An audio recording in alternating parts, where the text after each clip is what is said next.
자, 학생 여러분 안녕하세요. 이번 주에는 챕터 3 Fundamentals of Inviscid Incompressible Flow에 대해서 다뤄보겠습니다. 챕터 2까지는 이제 기본적인 내용들, 그 다음에 기본적인 이론 또는 수학적인 내용들을 다루게 됐었고요. 이번 주부터는 이제 본격적인 공기역학의 내용에 들어가게 됩니다. 그래서 여러 가지 어떤 공기의 흐름 또는 공기의 어떤 상태들 중에 인위스드, 비점성, 인컴프레서블, 비압축성 유동에 대해서 다루게 될 거예요. 전체적인 내용들은 이렇게 구성이 되어 있는데 전체 내용을 다 설명하지는 않고 이번 주 같은 경우에는 지금 여기 파란색으로 표시되어 있는 이 부분만 설명을 할게요. 그 다음에 초록색으로 되어 있는 부분은 사실 유체과학 때 다뤘었던 내용들이라서 짧게 좀 확인을 하고 넘어가고 나머지 파란색으로 표기된 부분들을 좀 중점적으로 다뤄보겠습니다. 그 다음에 다음 주에는 나머지 부분들을 다루겠습니다. 자, 3.2 베르누이 이퀴에이션이라고 해서 우리가 유체학 시간 때부터 계속 다뤄왔던 내용이고 사실 베르누이 이퀴에이션은 워낙 유명한 수학식이라서 언제죠? 항공우주학개론 때도 다뤘었을 거고 그 다음에 그 이전에도 중고등학교 때도 들어보거나 아니면 다뤄본 학생들이 있을 것 같네요. 자, 베르노이 이퀘이션 자체는 이렇게 생겼습니다. 압력에 대한 항, 그 다음에 속도, 그 다음에 밀도가 곱져 있는 이런 항이 있고 이 두 개를 더했을 때 컨스턴트, 일정하다. 어떤 유체 공간 내에서 어떤 공간 내에 있는 유체의 그 상태량, 어떤 공간 내에 유체가 흘러가고 있는데 이 공간 내에 있는 어떤 임의의 위치에 대한 두 개, 압력항, 그 다음에 속도항 두 개를 더하면은 일정한 값을 가진다라는 내용이었습니다.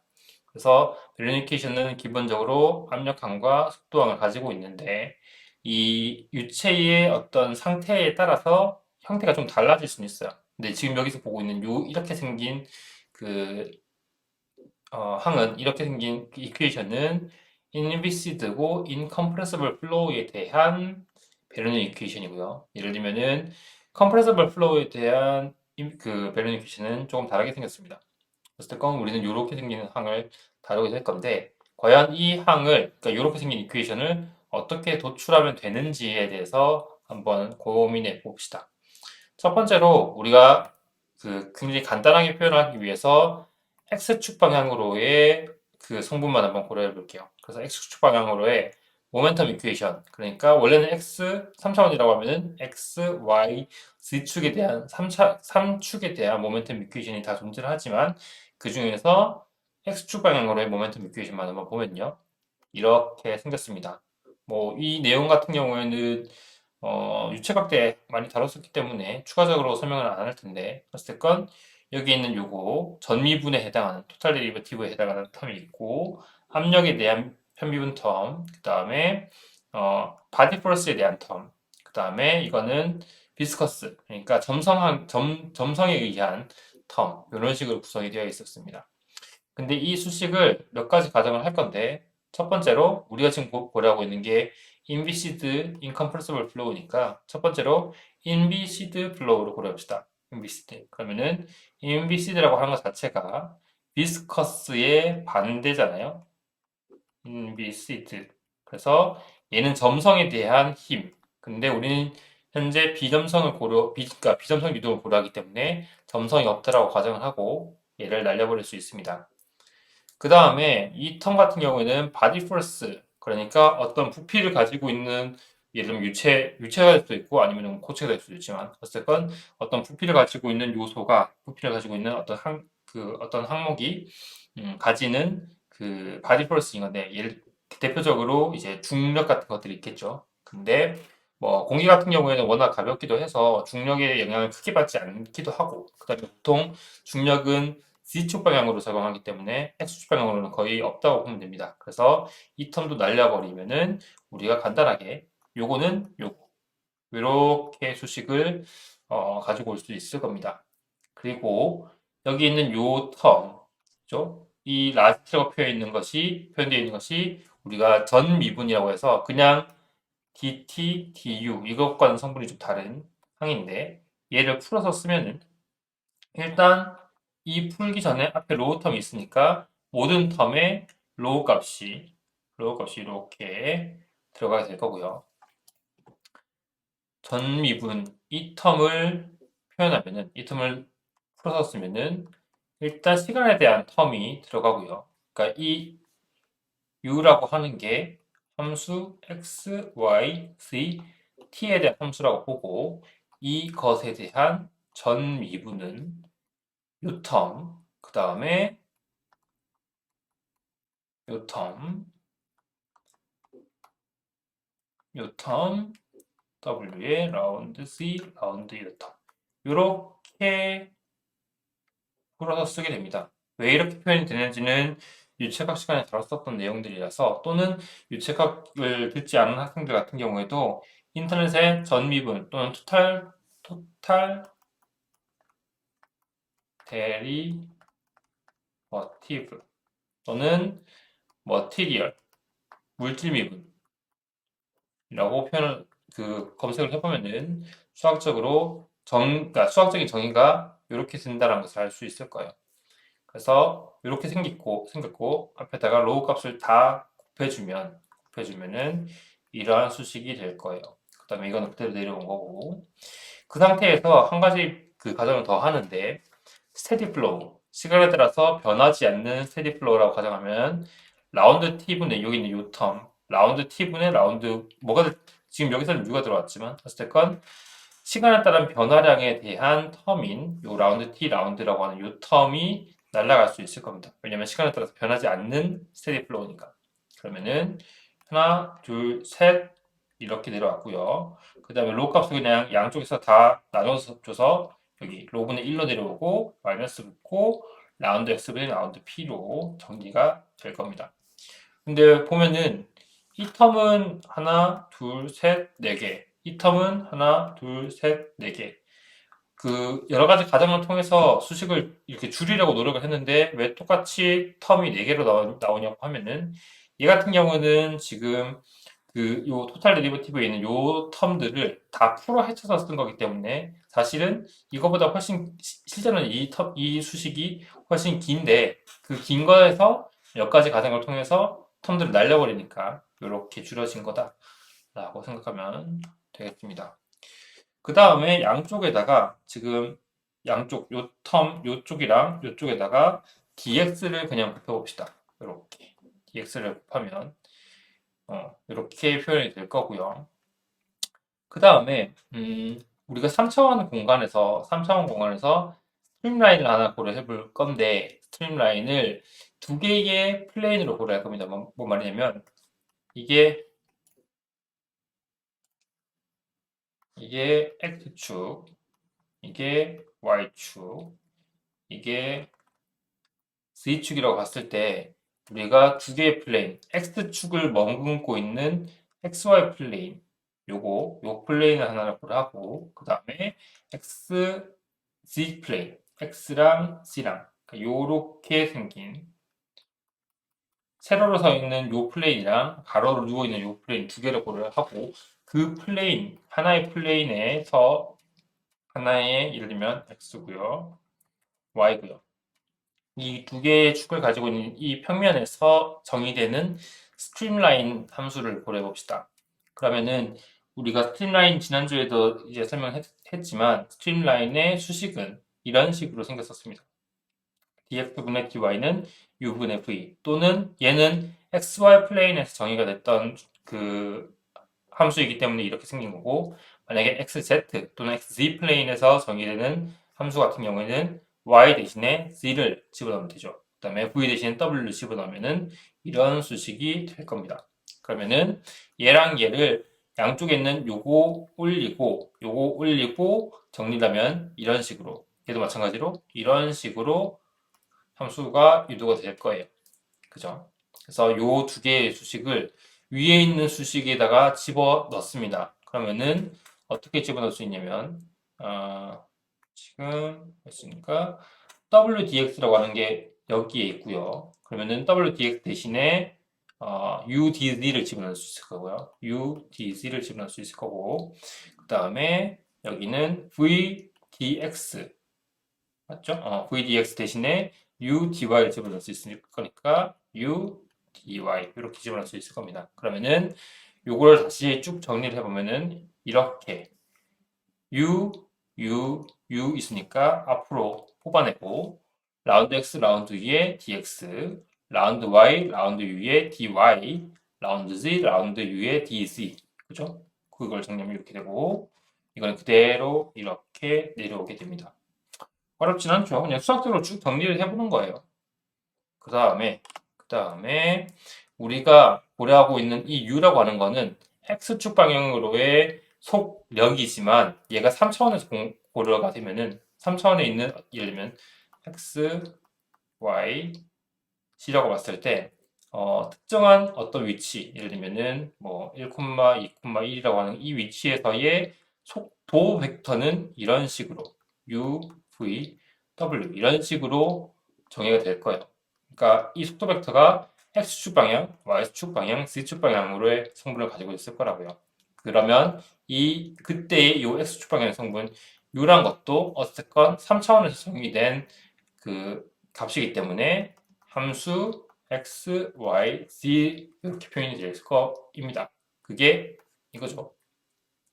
그러면은 이 u라고 하는 것을 그냥 미분을 해봅시다. 미분을 하면은 학생들이 편미분 개념을 이제는 그러니까 유체각 시간 때는 다뤘었던 내용이고 유체각을 배우지 않은 학생들은 조금 어려울 수 있는데 그냥 요 텀을 미분을 하면요 안쪽에 있는 요 독립변수들 x, y, z라고 하는 이 독립변수들에 대한 편미분 텀들이 이렇게 나옵니다. 그래서 x에 대한 편미분, y에 대한 편미분, z에 대한 편미분을 한 다음에 뒤에 dx, dy, dz 이런 식으로 dx, dy, dz 독립변수에 대한 그 미소량이 나가는 dx, dy, dz가 이렇게 붙어가지고 수식이 이렇게 생기게 됩니다. 이것도 마찬가지로 뭐 수학적인 기법인 거고요. 그러니까 뭐 유체학적인 지식 이런 것들이 아니라 그냥 단순 수학에서의 그러니까 수학 미분의 정의를 가지고 온 거예요. 그래서 얘를 u를 미분하면 이런 식으로 수식이 정의가 된다. 그러면은 앞에서 봤었던 이 수식 중에 요게 요거죠. 그 말인즉슨 얘가 du니까 u du로 왼쪽 텀을 간단하게 만들 수 있을 거라는 뜻입니다. 그죠? 그게 이거죠.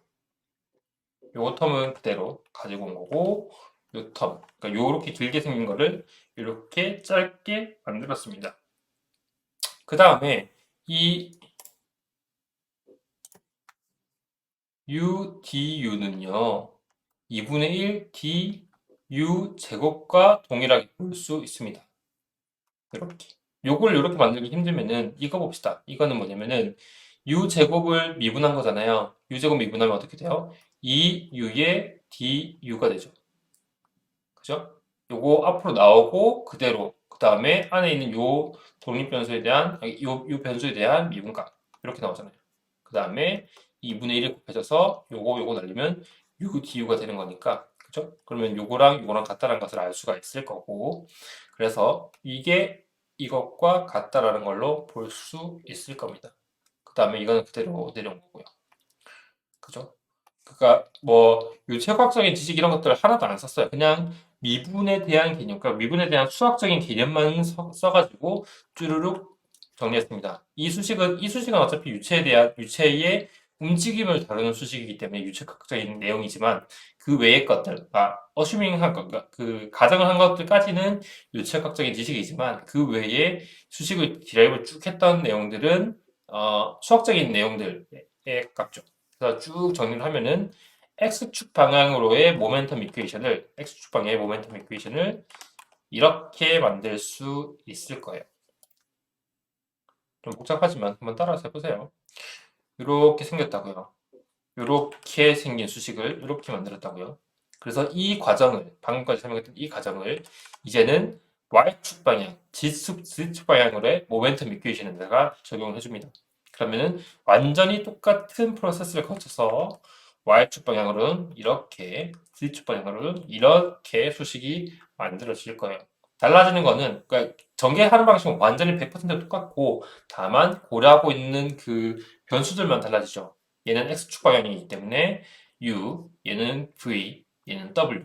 그 다음에 x, y, z, 그 다음에 dx, dy, dz.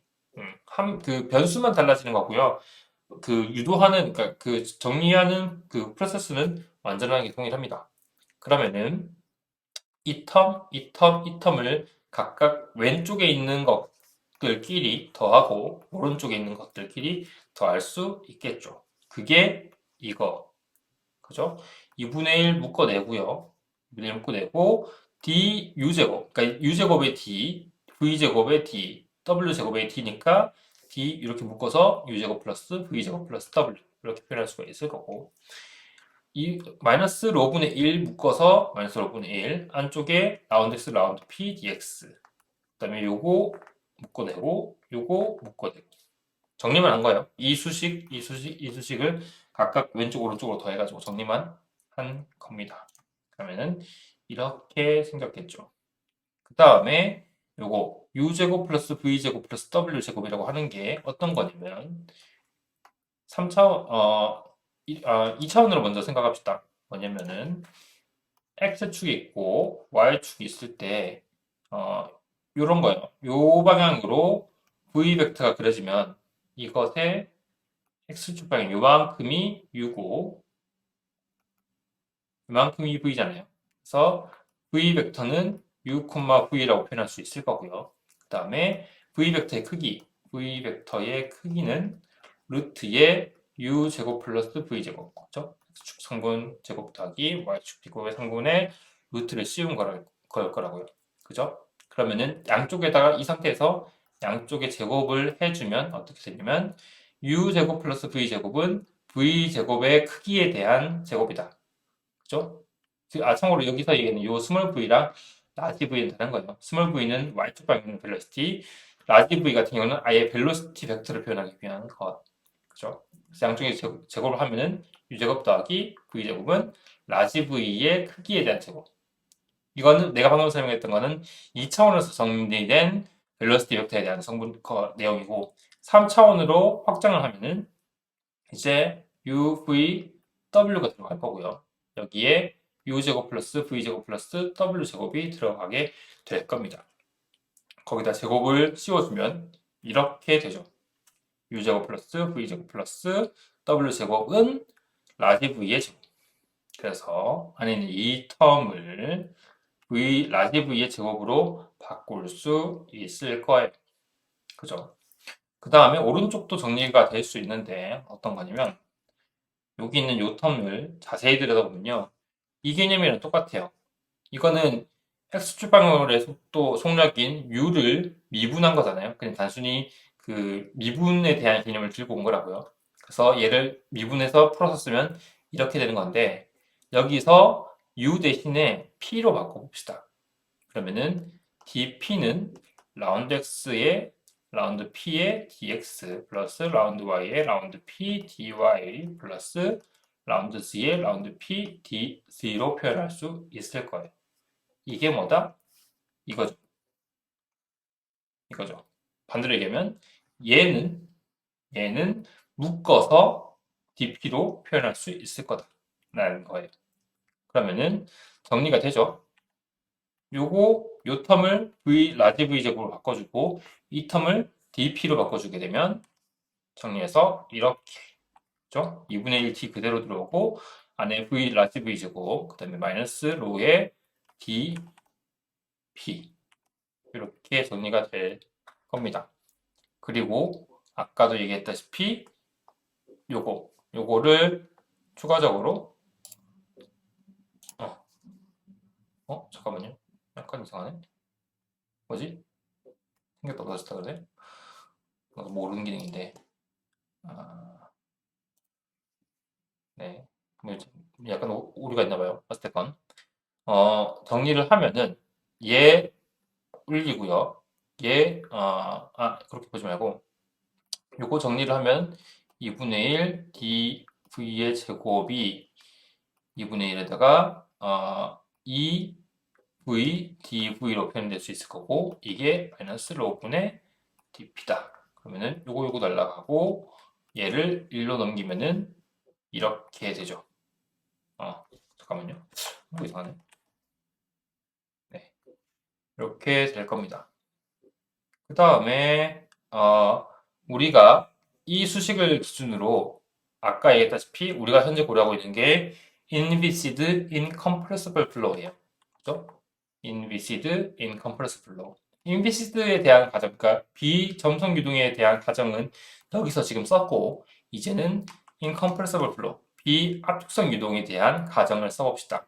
그래서 양쪽에 있는 D, 그러니까 미분 텀들을 적분을 통해서 이제 바꿔주려고 양쪽에다 적분을 수행을 합니다. 대신에 왼쪽 같은 경우는 dP, 그러니까 프레셔에 대한 미분이기 때문에 적분했을 때의 그 적분 범위를 P1부터 P2까지 잡고 오른쪽은 dV이기 때문에 V1에서부터 V2까지로 잡아봅시다. 그러면은 이거 적분하면은 그죠? P1, P2는 P2-P1 이렇게 표현할 수 있을 겁니다. 그죠? 그래서 이렇게 그 다음에 이거 같은 경우에도 얘를 적분하게 되면 이렇게 수식이 바뀌게 될 거고 그 다음에 V2-V1이니까 2분의 V2 제곱 마이너스 2분의 V1 제곱으로 표현될 수 있을 거예요. 마이너스 5는 그대로 나오고요. 자, 그래서 지금 요거를 적분한 게 이렇게 생긴 거고 왼쪽과 오른쪽에다가 1로 표현되어 있는 것과 2로 표현되어 있는 것을 나눠서 보겠습니다. 그러면은 얘를 1로 넘기고 이 텀을 이렇게 넘기면 되겠죠. 그러면은 아니면 반대로 되고 어쨌건 P1 플러스 2분의 요거 없어져서 플러스 돼서 2분의 1로 V1 제곱은 P2 플러스 2분의 1로 V2 제곱 이렇게 수식이 정리될 겁니다. 그렇죠? 지금 여기서 얘기하는 1과 2라는 것은 어떤 특정한 공간에서 특정한 두 지점을 얘기하는 겁니다. 그래서 여기가 인덱스 1, 여기가 인덱스 2라고 얘기를 했을 때 요 두 개의 지점에 대한 값을 뺐을 때 이 지점에서의 압력 텀과 2분의 1 로브 제곱 텀, 이 지점에서의 P 플러스 2분의 1 로브 제곱 텀이 같다라는 조건인데 이게 최종적으로 그 정리된 수식인데 다만 한 가지 주의를 해야 되는 건 뭐냐면은 우리가 앞에서 수식 전개를 할 때 뭘 썼냐면요. 여러 가지 가정도 썼지만 이걸 썼죠. 이 수식. 그래서 우리가 그러니까 우리가 현재 고려하고 있는 유동이 하나의 스트림라인 위에 있는 유동이다라고 가정한 거예요. 그러니까 스트림라인이 이렇게 그려졌을 때 이 스트림라인 위에 있는 두 개의 점에 대해서 고려할 수 있는 수식이 이거라는 겁니다. 그래서 보면은 along a streamline 하나의 스트림라인 사실 이 두 점을 찍었지만 이 두 점은 하나의 스트림라인 위에 있는 두 개의 점이라는 뜻입니다. 그래서 추가적인 가정이 없다면은 하나의 스트림라인 위에 있는 두 점끼리만 그 두 점끼리만 적용할 수 있는 베르누 이퀘이션이 되고요. 그 다음에 만약에 우리가 유체 자체를 일로테이셔널 그러니까 하나의 축을 기준으로 자전하고 있지 않다라고 보는 그죠? 자전 또는 회전하지 않는 유동이라고 보는 일로테이셔널 플로우를 가정할 수 있다고 하면은 이때부터는 하나의 스트림라인 위에 있는 두 개의 점이 아니라 어떤 공간에 있는 모든 임의의 두 점끼리 이 수식이 쓰일 수 있는 그런 상태가 됩니다. 그래서 만약에 일로테이셔널 가동이 안 되어 있다. 그러면 무조건 하나의 스트림라인 위에서만 적용할 수 있는 거고요. 그 다음에 일로테이셔널 플로우를 가정할 수 있다고 그러면 그때부터는 모든 영역에 대해서 다 쓸 수 있는 수식이 됩니다. 그거를 주의를 해야 돼요. 자, 그래서 계속 수식 공간 가지고 놀다 보니까 학생들이 되게 헷갈릴 수가 자세히 보면요. 어떤 가정을 했고, 그러니까 이 수식까지 만들어주기까지 어떤 가정을 고려를 했고 그 다음에 결론적으로 어떤 수식이 나왔냐 이거의 관점에서 보면 돼요. 그러니까 이 수식까지 전개된 과정에서 쓰인 모든 가정들을 다 만족을 하는 상태에서만 이 수식을 쓸 수 있다는 뜻이거든요. 또는 더 나아가서 쭈르륵 전개를 가지고 이 수식을 쓸 수 있다는 겁니다.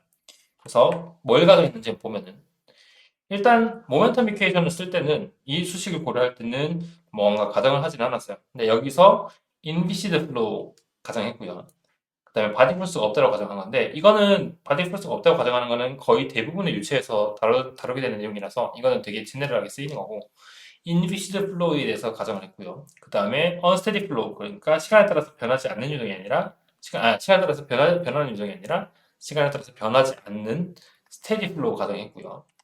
그 다음에 유체 3차원 공간에서 하나의 스트림 라인 위에서 정의가 되는 또는 스트림 라인을 따라서 흐르는 유동을 고려했단 말이죠. 그죠? 그래서 쭉 전개를 했고 그 다음에 incompressible flow까지 가정한 그 결과가 이거. 그러니까 inviscid 가정했고요. no body force 가정했고요. 그 다음에 또 뭐 있지?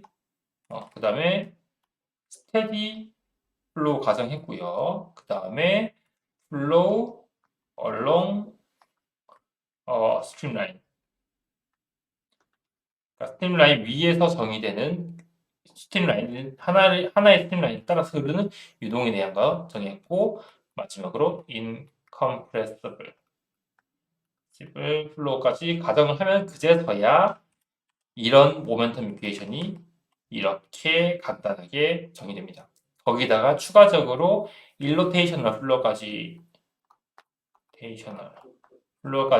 고려를 하게 되면은 생긴 거는 똑같지만 적용할 수 있는 범위가 확 늘어나죠. 하나의 스트립라인이 아니라 모든 어떤 공간의 임의의 두 점에 대해서 적용할 수 있는 수식으로 바뀌게 됩니다. 그래서 여기까지 보면 베르누이 이퀘이션 인피시드 incompressible irrotational flow에 대한 베르누이 이퀘이션으로 정리할 수가 있게 돼요. 어렵죠. 가정도 많이 했고 수학적인 내용들도 워낙 많아서 어려웠을 거는 아는데 그래도 한번 차근차근 정리를 해보면 가 될 겁니다. 자, 그래서 베르니케이션을 정리해냈고 이거는 inviscid, incompressible, irrotational flow에 대한 베르니케이션입니다. 이것에 대한 물리적인 내용을 물리적인 의미를 한번 고민을 해보면요. 일단 이 수식은 모멘텀 이퀘이션에서 정리가 된 거예요. 이 모멘텀 이퀘이션이라는 게 뭐였냐면 유체각 때 생각을 해보면요.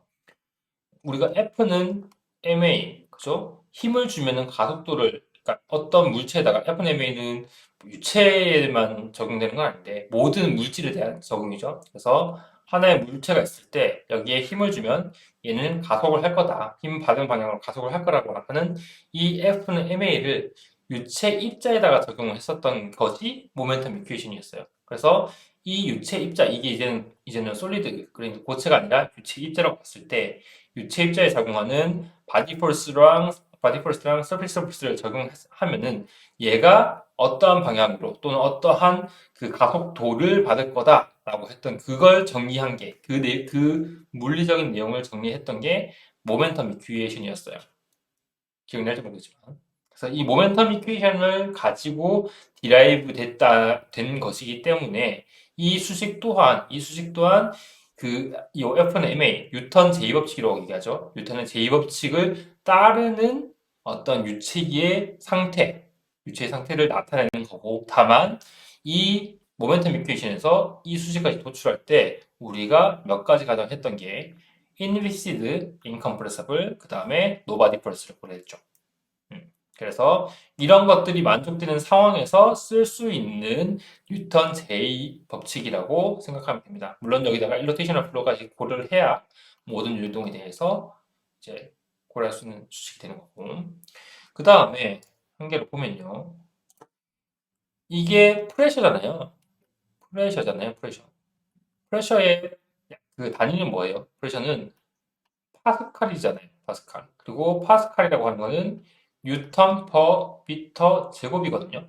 그쵸? 그 다음에 얘를 뉴턴 퍼 미터 제곱을 뉴턴 미터의 미터 3승으로 볼 수가 있어요. 그러면 미터 3승이라고 하는 거는 부피에 대한 개념이고 뉴턴미터라고 하는 거는 에너지에 대한 개념이거든요. 그래서 요것도 이게 압력에 대한 단위면 당연히 이것도 압력에 대한 단위겠죠. 정리해보면은 압력의 단위라는 것을 알 수 있어요. 그래서 뭐 유체학 시간에 보면은 이거를 뭐죠? 어, 정, 뒤에서 나오겠구나. 어, 어쨌건 얘도 압력의 단위라는 것을 알 수가 있고 그 압력의 단위란 건 결국에는 단위 부피당 작용하는 에너지의 양이라고 볼 수도 있어요. 그래서 디멘전은 단위 부피당, 그래서 유닛 볼륨당 가지는 에너지라고 볼 수 있고 이것은 또한 어떤 거에 대한 연관성이 있는 거냐면 incompressible flow에서의 메카니컬 에너지라고 하는 게 기계적인 에너지라는 뜻인데 이건 뭐냐면은 우리가 어떤 물체가 있고요. 이 물체에다가 힘을 주면은 그 힘 준 만큼 얘가 가속을 하잖아요. 그죠? 속도가 올라가잖아요.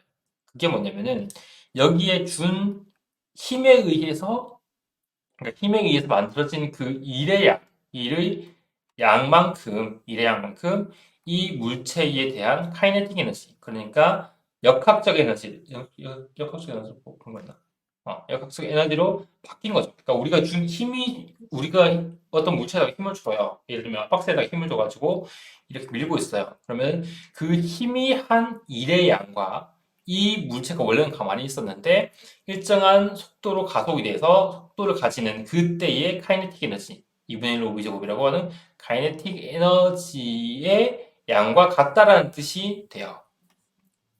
잘 이해가 안 가면 그냥 요것만 생각해도 됩니다. 유체에다가 뭔가 이 유체가 가지고 있는 압력과 그다음에 속도에 대한 텀 두 개를 뒀을 때 컨스턴트다라고 하는 그 베르누이 이퀘이션의 가장 기본적인 내용만 요것만 이해해도 되고 밑에는 요거 내용이 잘 이해가 안 되면 그냥 이런 게 있구나라는 걸로만 이해하고 넘어갑시다.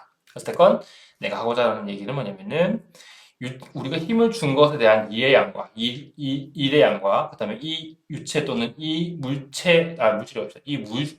정확히는 우리가 유체를 다루고 있으니까, 유체가 가지는 카이네틱 에너지의 양과 같다라는 내용을 다룬다는 겁니다.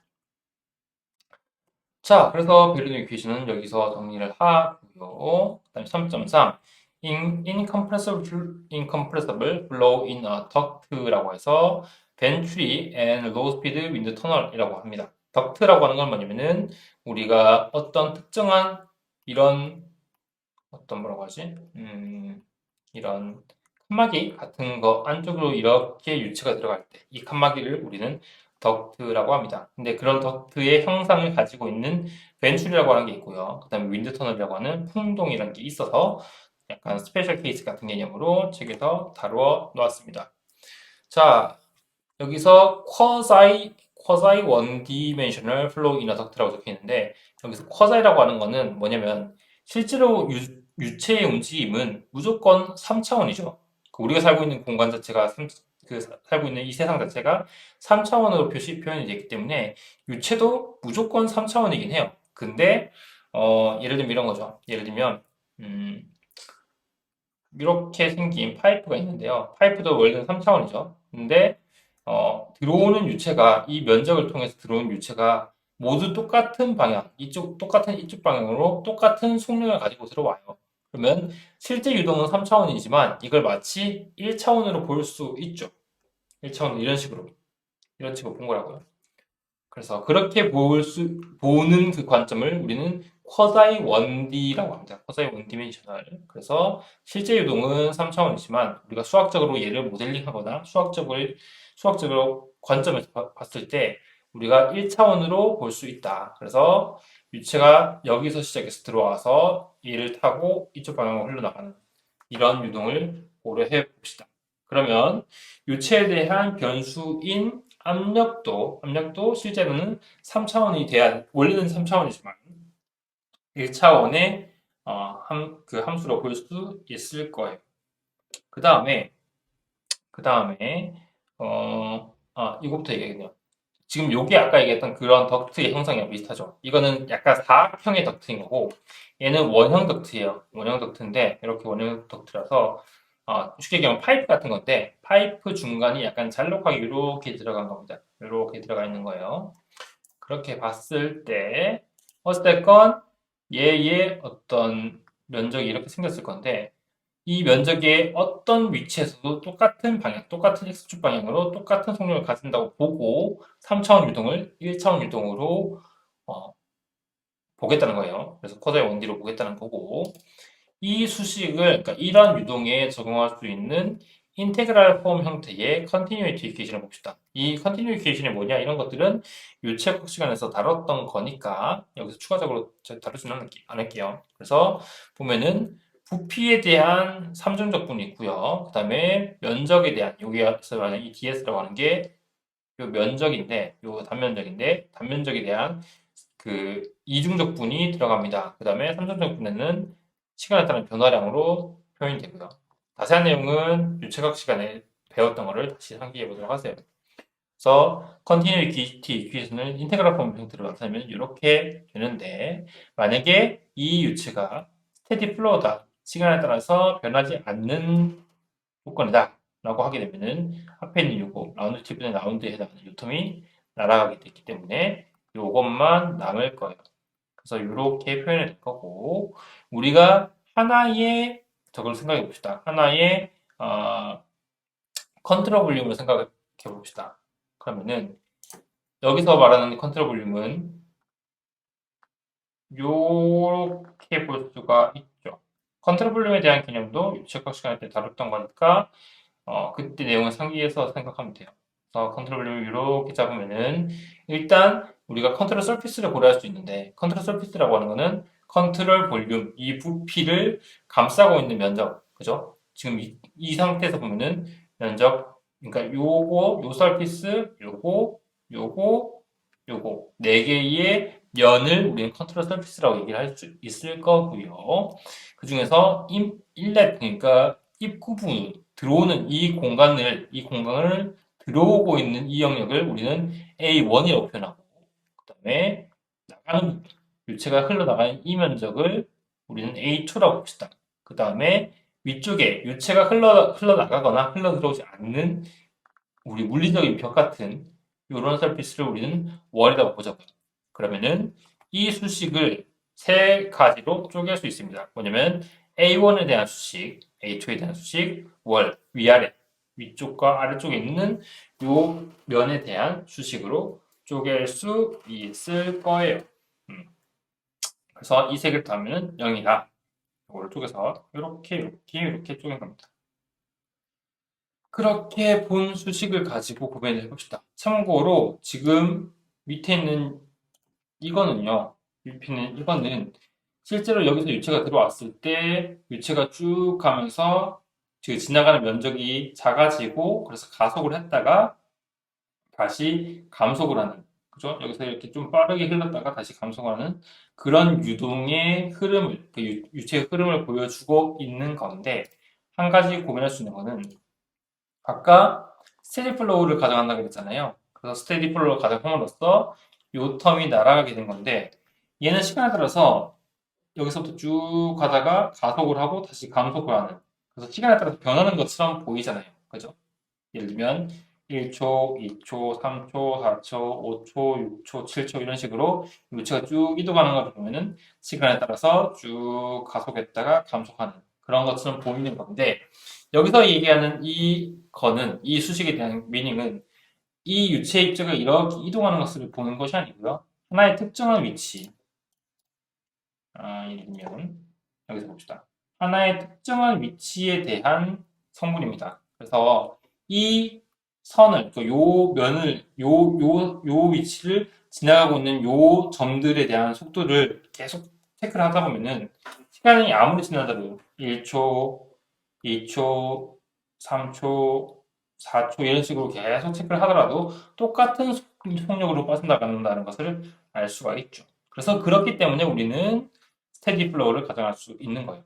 그래서 이걸 날린 거고요. 정리하면 이렇게 된다. 자, 그 다음에 우리가 생각했을 때 유체는 A1으로 들어오고요. A2라는 면적을 통해서 빠져나가기 때문에 이 나머지 위쪽과 아래쪽에 있는 요 면적에 대해서는 유체가 들어오거나 나가지 않죠.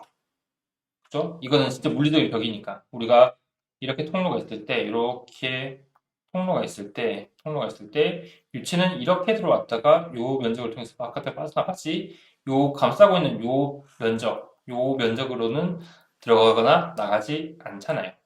그죠? 그래서 그런 입장에서 봤을 때, 이 DS라고 하는 거는 이 면적의 면적 벡터, 이쪽 방향으로 성분인 건데, 이쪽 방향으로 나아가는 벨로시티는 없죠. 무조건 일로만 들어오고 일로만 나가지, 이 면적을 통해서 빠져나가고 들어가는 속도 성분이 없기 때문에 이 두 개를 내적하게 되면 0이 될 겁니다. 아니면 이렇게 생각할 수도 있죠.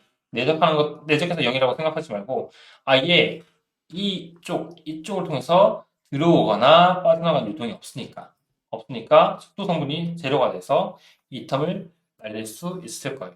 그러면은 요거 날라갔고요. 요거 두 개만 남게 되죠. 근데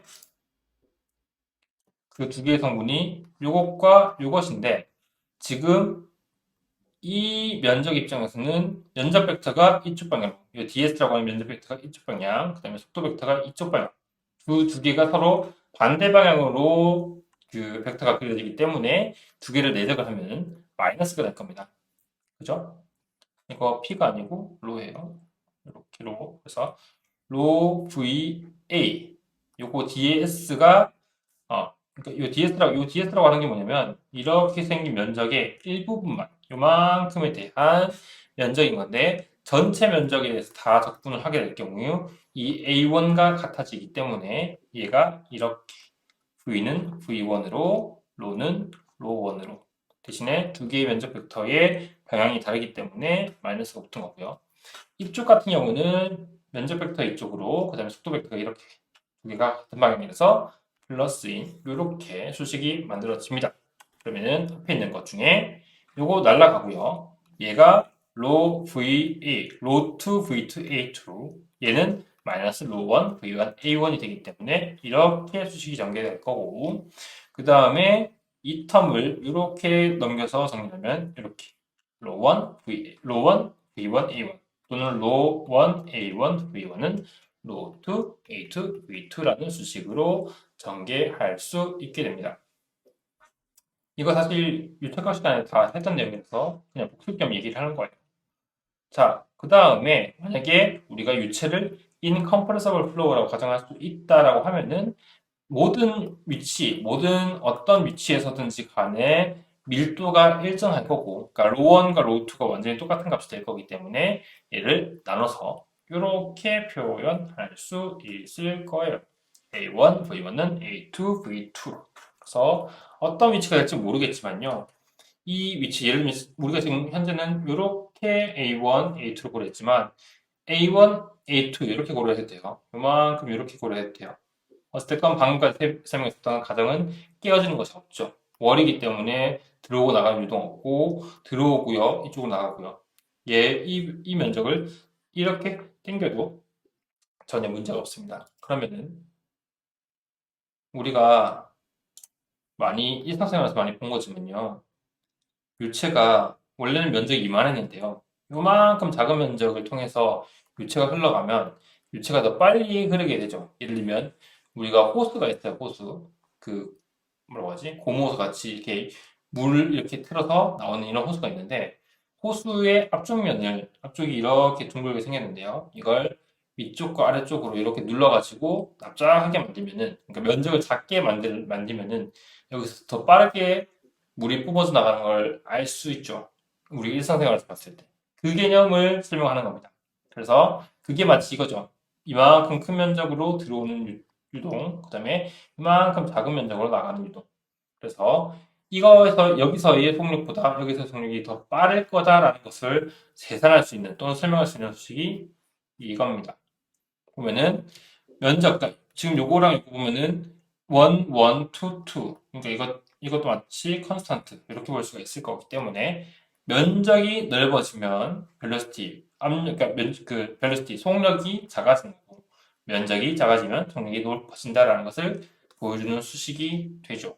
그리고 물리적으로 봤을 때, 우리가 일상생활에서 봤을 때 호스를 납작하게 만들어서 면적을 작게 만들면 그만큼 속력이 올라간다는 것을 우리는 체감했기 때문에 그 내용과 똑같은 걸로 보면 되겠습니다. 자, 그 다음에 방금 얘기했던 것처럼 지금 여기 면적이 크고 작은 요거에 대한 관점에서 봤을 때 이런 것처럼 여기는 면적이 크고요. 여기는 면적이 작아요.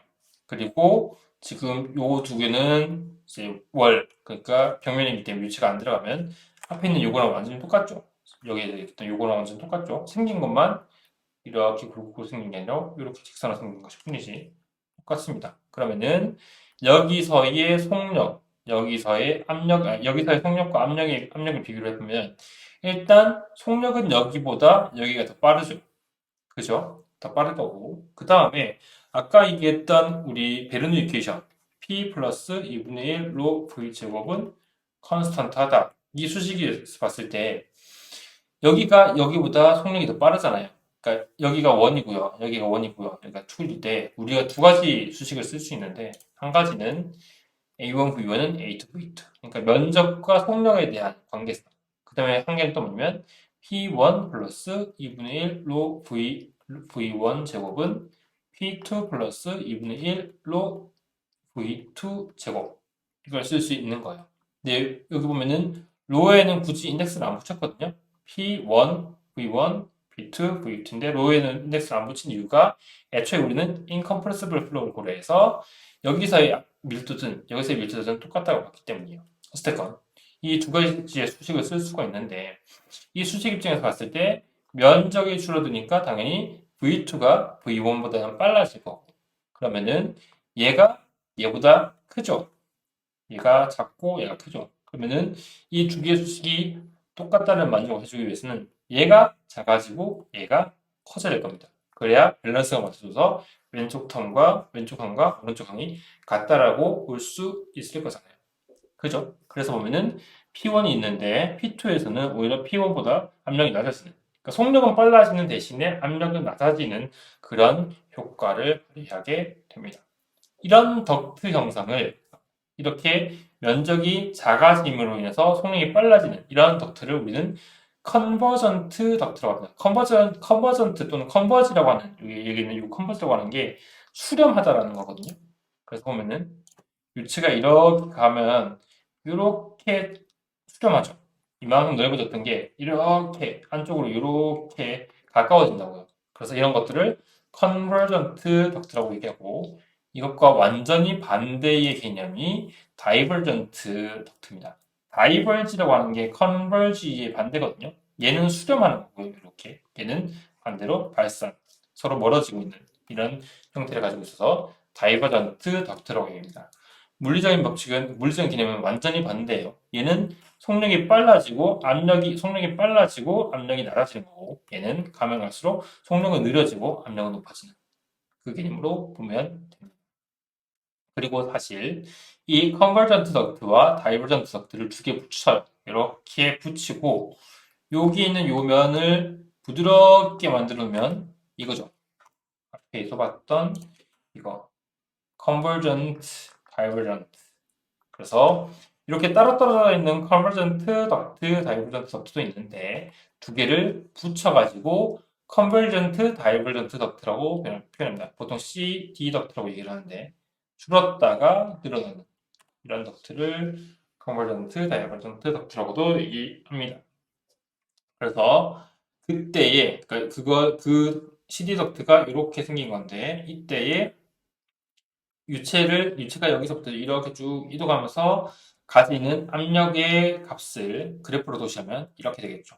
원래는 높았다가 속력이 빨라지는 대신에 압력이 낮아지고 다시 속력이 느려지면서 압력이 회복되는 그러한 덕트를 형태 또는 그러한 그 압력의 분포를 가지는 것을 알 수가 있어요. 자, 그 다음에 아까 얘기했다시피 베르누 이퀘이션이 있었는데 그 베르누 이퀘이션을 정리하면 이렇게 됩니다.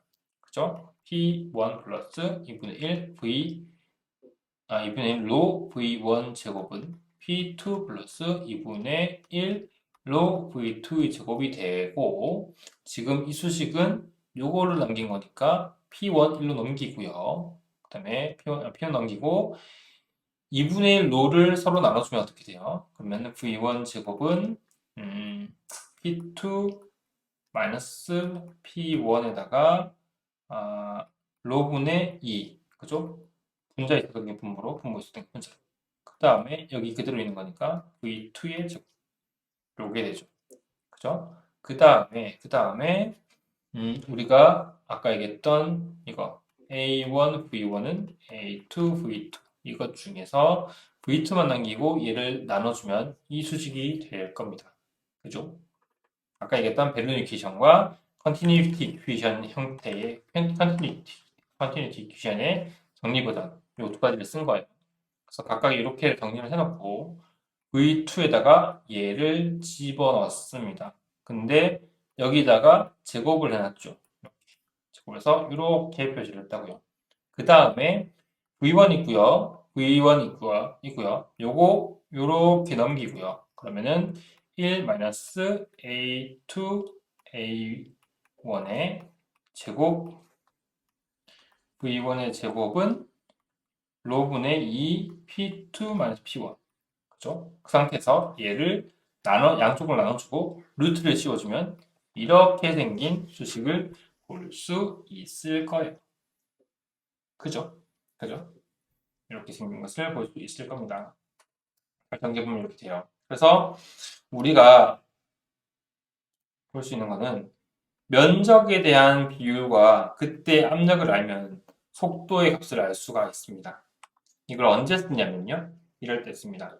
지금 보고 있는 이거 같은 경우에는 윈드 터널이라고 해서 앞에서 얘기했던 그 덕트 있잖아요. 그 덕트의 굉장히 큰 버전이라고 생각하면 돼요. 여기 지금 사람이 있죠. 사람이 서 있고 실제 항공기가 이렇게 달려 있어요. 그러니까 얼마나 큰 건지 알겠죠. 그 다음에 이 항공기 앞에서 공기를 이렇게 불어넣습니다. 뭘로? 이렇게 생긴 커다란 팬으로. 그러니까 앞쪽 쉽게 얘기하면 앞에 내가 그 비행기를 내 손으로 잡고 있고요. 내 손을 잡고 있고요. 앞에서 선풍기를 불어가지고 이 항공기 쪽으로 공기가 흘러가게끔 한 거예요.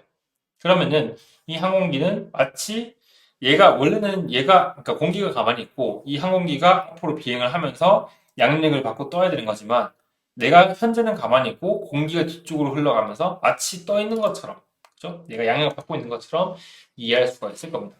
그렇게 해서 이 항공기의 양력이나 항력이나 아니면 항공기 주위에서 흘러가는 어떤 유체의 어떤 흐름 같은 것들을 연구하는 그런 장비가 있어요. 그게 윈드터널.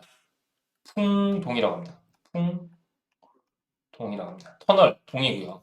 바람 풍자 써서 풍동. 근데 로우 스피드 윈드 터널이라고 해서 이 압축성 효과가 없는, 왜냐면 앞에서 얘기했던 이 모든 조건들 보면요. 이 베르노이케이션도 마찬가지고 앞서 얘기했던 베르노이케이션도 마찬가지고 그 다음에 우리가 이 수식을 정리할 때도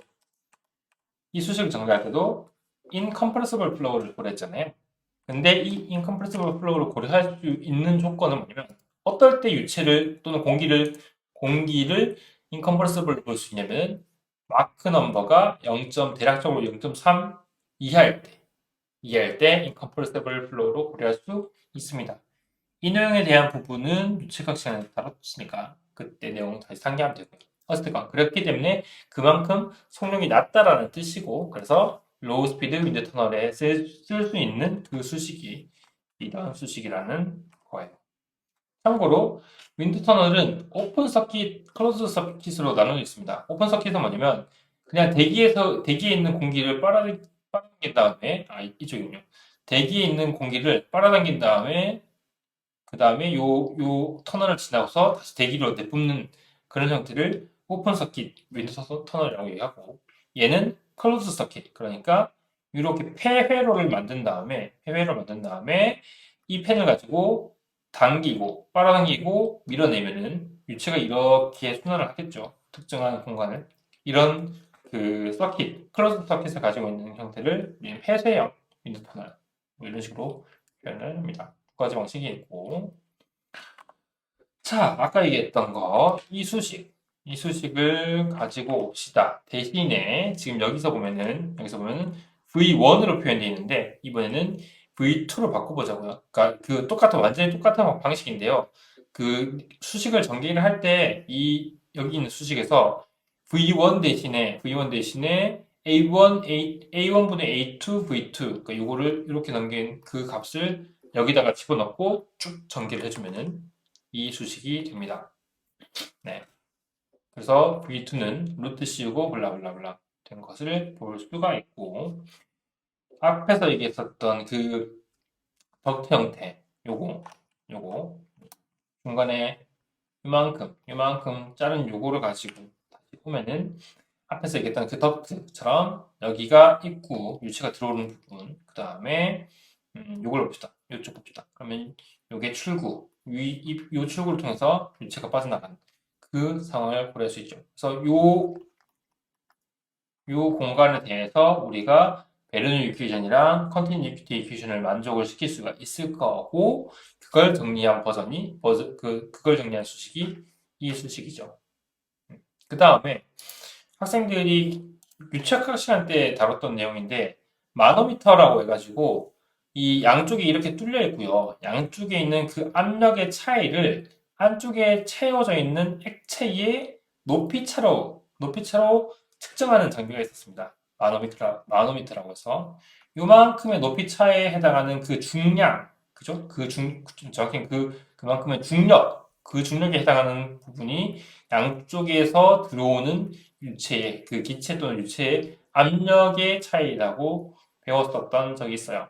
그래서 이쪽 부분과 이쪽에서의 그 압력의 차이는 뭐냐면은 안에 차 있는 유체의 밀도와 요 높이 차이 요걸로 계산할 수가 있다라는 그런 장치를 우리는 마노미터라고 얘기를 했고요. 그래서 여기 보면 P1과 P2가 있잖아요. 그래서 그 두 개의 압력 차이를 여기에 예를 들면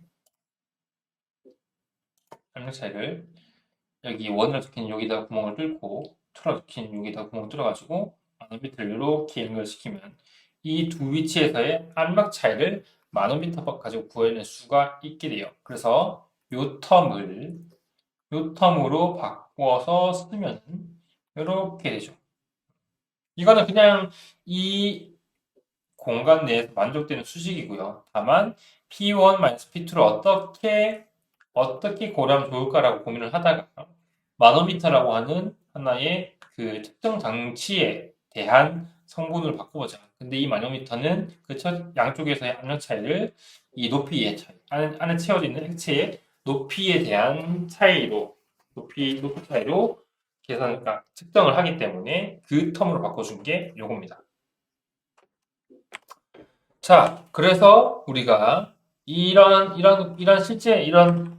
실제 저게 있을 때요. 측정 장비가 있을 때, 또는 시험 장비가 있을 때, 여기서의 압력 텀을 이런 마노미터를 이용해서 차이를 계산하고, 애초에 이 면적과 이 면적은 윈드 터널 처음에 만들 때 알 수가 있죠. 그러면은 이 위치에서의 벨로시티, 그러니까 지금 여기에 있는 게 항공기인데, 그래서 예를 들면 내가 여기서 10m/s로 앞쪽에서 10m/s로 바람을 불어줬을 때 과연 이 항공기는 몇 m/s의 속력을 받게 될까? 속력의 바람을 받게 될까에 대해서 우리가 알고 있어야 예를 들면 얘가 측정하고 있는 값이 뭐 CL 값이 2분의 1 로 V 제곱 S의 리프트 이렇게 될 건데 이 값을 알고 있어야 CL 값 같은 것도 계산할 수 있을 거 아니에요. 그죠? 그래서 그때에 여기서는 어쨌든 우리가 불어넣고 있는 바람의 속도인 거니까 그거는 알고 있다고 치고 이 면적과 이 면적을 알고 있다고 치고 그럼 과연 여기서의 velocity to V2는 뭘까? 어떤 값일까라는 것을 고민하기 위해서 만들어 놓은 수식이 이 수식인데 여기서 이거는 오케이 이거는 윈터널 처음에 만들 때부터 고려가 된 거니까 이 비율은 알고 있고 그 다음에 density 값도 알고 있다고 가정했는데 과연 압력의 차이는 어떻게 계산할 수 있을까 또는 측정할 수 있을까라고 고민을 하다가 마노미터를 여기다가 붙여가지고 설치를 하면은 양쪽에서의 압력 차이를 이 유체의 높이 차이로 측정해 주니까 그러면은 마노미터를 붙여서 요거 측정하고 요거는 이미 알고 있는 것 요거 앞에서 들어오는 유체 밀도를 측정하면 여기서의 속도를 알 수 있겠구나 그 개념입니다. 이렇게 이해하면 될 것 같고요. 그 다음에 3.4 피토튜브 measurement of airspeed라고 해서 실제 항공기에 장착되어서 항공기의 현재 비행 속력이 얼마인지를 측정해주는 그 피토튜브라는 것을 다뤄볼게요. 이것도 마찬가지로 유체과학 시간에서 배웠어요. 어떻게 생겼냐면 이렇게 생겼습니다. 이렇게 선이 저기는 이렇게 파이프 이렇게 생겼습니다. 이렇게 생겼고요. 앞쪽에 굉장히 작은 구멍을 한 개를 뚫어놓고 유체가 이렇게 들어옵니다. 그러면은 이 유체의 요 앞쪽에 여기 구멍이 뚫려 있는 요 부분, 요 구멍이 뚫려 있는 부분은 유체가 이렇게 들어오기는 들어오는데 여기서는 더 이상 이 안쪽으로 들어가는 건 아니고 이렇게 흘러가게 됩니다. 이렇게 워낙 작은 구멍이기 때문에 유체가 이렇게 들어오지 않고 이렇게 흘러나가게 돼요. 그러면은 그렇게 되고요. 그 다음에 이쪽 면적, 그 이쪽 면적, 요 유체가 이렇게 흘러가는 데다가 구멍을 이렇게 뚫었어요. 그래서 그 구멍을 뚫은 게 이렇게. 그러면은 어떤 거냐? 여기는 유체의 흐름의 수직한 방향으로 면이 있는 거고요. 여기는 유체의 흐름의 수평한 방향으로 면이 있는 겁니다. 뭔 말인지 이해가죠? 그래서 얘는 맞닥뜨리는 거고요.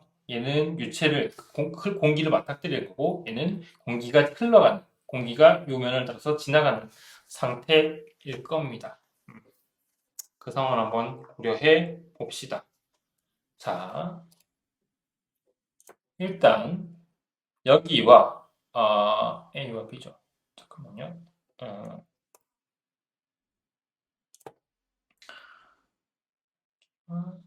이렇게 봅시다.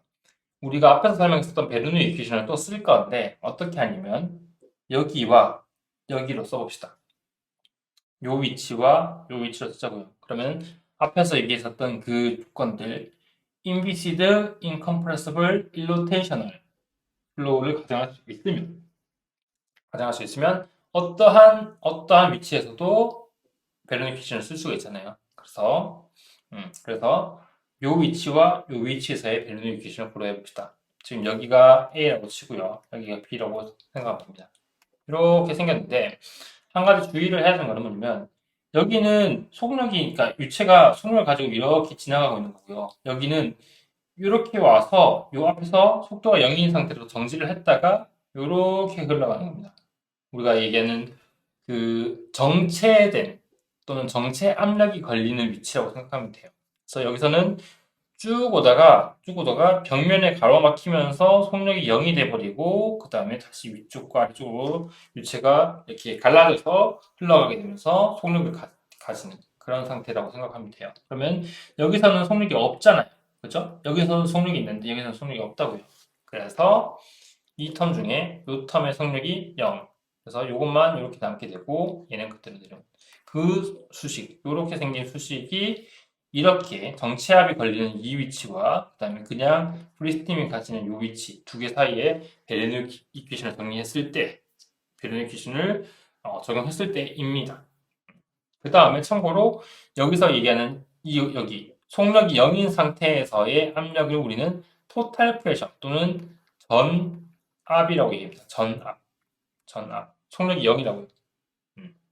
정확히는 그렇게 표현한다기보다는 여기가 원래는 정체압인데요. 정체압, 그러니까 우리가 언제 배웠었냐면 유체국 시간 때 전압, 동압, 그 다음에 정체압 뭐 이런 것들 배웠었어요. 그래서 여기는 정체되어 있는 위치에서 압력이라고 해서 정압이라고 얘기했고 여기에서 흘러갈 때 그 흘러가는 속도에 대한 압력 성분들을 우리는 동압이라고 불렀습니다. 그래서 이게 정체압이고요. 속력이 없으니까 정체압이고 얘가 동압이고요. 얘는 그냥 스태틱 프레셔라고 해서 그냥 일반적인 스태틱 프레셔를 한글로 어떻게 해야지? 그냥 기본적으로 그 유체가 가지고 있는 압력입니다. 그리고 얘는 그 기본적인 유체가 움직일 때 그 움직임에 의한 압력 성분, 그리고 이 두 개를 다 더한 것이 정체압이 되는 건데 이걸 우리는 전압이라고 합니다. 그러니까 동압과 이렇게군요. 정압과 동압을 더해서 전압이라고 얘기를 하고요. 그 다음에 여기 같은 경우는 전압은 전압인데 정체되어 있다고 얘기를 해서 정체압이라고도 표현을 하죠. 자세한 내용은 유체과학 시간에 다뤘던 거니까 그때 내용을 다시 상기하면 되겠습니다. 그래서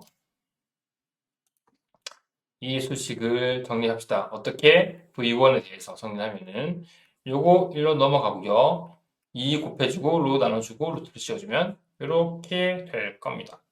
그러면은 이거 어디서 봤냐면 요거 P0-P1이 앞에서 얘기했던 요거 두 개의 압력을 가지고 계산한 거랑 똑같죠. 그래서 여기도 마찬가지로 마노미터라든지 아니면 다른 기체 다른 것들을 통해서 그러니까 쉽게 얘기하면 여기서의 압력과 여기서의 압력을 측정하는 것만으로 현재 들어오고 있는 유체의 속도가 얼마인지를 계산해낼 수가 있게 돼요. 그죠? 압력만 가지고 압력과 현재 구하고 있는 그 밀도만 가지고 속력을 계산을 낼 수 있다고. 그래서 되게 유용하게 쓰는 것이 피토스태틱 튜브라고 하는 겁니다. 피토스태틱 튜브는 항공기 앞에, 그러니까 항공기가 이렇게 있고요. 여기 아래쪽에 이렇게 달려 있어가지고 이 항공기가 현재 어떤 속도로 비행하고 있는지를 측정해주는 장치라고 생각하면 됩니다. 어떻게? 두 개의 압력 성분, 여기와 여기에서의 압력의 차이를 해가지고. 이게 피토스태틱 튜브의 개념이고요. 있네요. 스태틱 프레셔고요. 정압이라고 부르고요. 그 다음에 다이내믹 프레셔, 동압이라고 부르고요. 토탈 프레셔, 전압이라고 부릅니다. 또는 정체압이라고도 부르고요. 그래서 얘는 그냥 기본적으로 우리 주위에 있는 그 압력들이 가지고 있는 성분 같은 걸로 보면 되고, 또는 유체가 가지는 기본적인 압력이고, 그 다음에 얘는 그 유체가 움직일 때 가지는 유체의 움직임에 의한 압력이고, 그 다음에 그 두 개를 다 더한 것이 토탈, 전체라고 해서 토탈 프레셔라고 이야기합니다.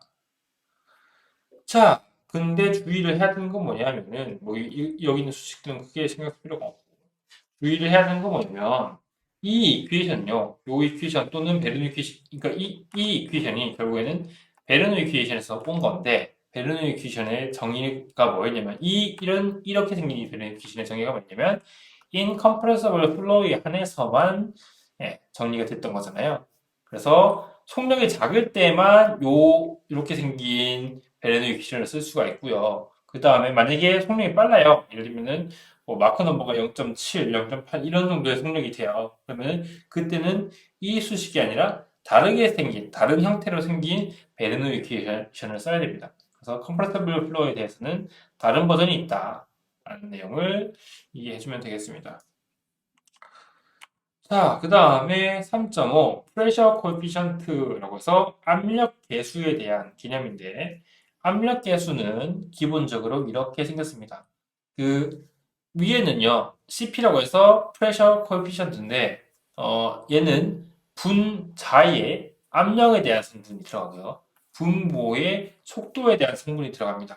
근데 우리가 얘기하는 코에피션트라고 하는 계수는 무차원수거든요. 무차원수. 그러니까 단위가 없다고요. 위쪽과 위쪽에 그러니까 분자와 분모에 있는 그 단위들을 다 상쇄시켜서 차원이 없는 또는 단위가 없는 수거든요. 그 말인즉슨 위에 분자에 있는 게 압력 성분 파스칼의 단위면 밑에 있는 것도 파스칼의 단위겠죠. 그죠? 그리고 밑에 있는 이 Q 인피니티라고 하는 게 2분의 1 로그 제곱 앞에서 얘기했었던 요거 동압이거든요. 동압. 그래서 보통 우리가 동압은 Q라고 표현을 하는데 그래서 위에는 어떤 압력과 프리스팀에서의 압력 두 개의 압력 차이에 대한 성분이고 밑에는 동압에 대한 값이다. 그래서 그 두 개를 서로 나누면은 프레셔 코에피션트 압력 계수가 된다라는 내용입니다. 그렇게 하면 될 것 같고, 그러니까 이게 압력 계수에 대한 정의고요. 그러니까 예를 들면 우리가 이렇게 생긴 어떤 예를 들면 항공기의 동체라고 칩시다. 그리고 이렇게 들어오고 있는 V 인피니티, P 인피니티. 그러니까 들어오고 있는 프리스트림 또는 자유류에서 만들어지는 자유류가 가지고 있는 압력과 속력이 있을 거고요. 그죠? 압력과 속력이 있을 거고 내가 쭉 들어오다가 동체의 표면에 맞아가지고 속력이 0이 됐다가 다시 이렇게 유체가 흘러가게 될 텐데 이 위치에서의 압력 또는 압력 성분, 그러니까 여기서의 압력은 이거 대비 얼마만큼 되겠냐 이런 것들을 우리가 압력 계수로 표현하는 것이 이런 수식입니다. 꼭 생각하면 될 것 같고요. 그 다음에 incompressible flow에 대한 프레셔 코에피션트를 어떻게 정리를 하면 되냐면 앞에서도 계속 썼었던 베르누이 기준을 가지고 옵니다. 여기서의 이 위치에서의 속력이 V 인피니티, 그 다음에 압력이 P 인피니티가 될 거고요. 이 위치에서 어느 정도 압력과 어느 정도의 벨로시티는 인지 모르겠지만 P와 V가 있을 거 아니에요. 그래서 이 위치와 여기 위치에서의 베르누이 기준을 정리하면 이렇게 될 겁니다. 이게 프리스트림, 흘러 들어오고 있는 유체에 대한 성분들, 이거는 어떤 특정 위치에서의 성분들.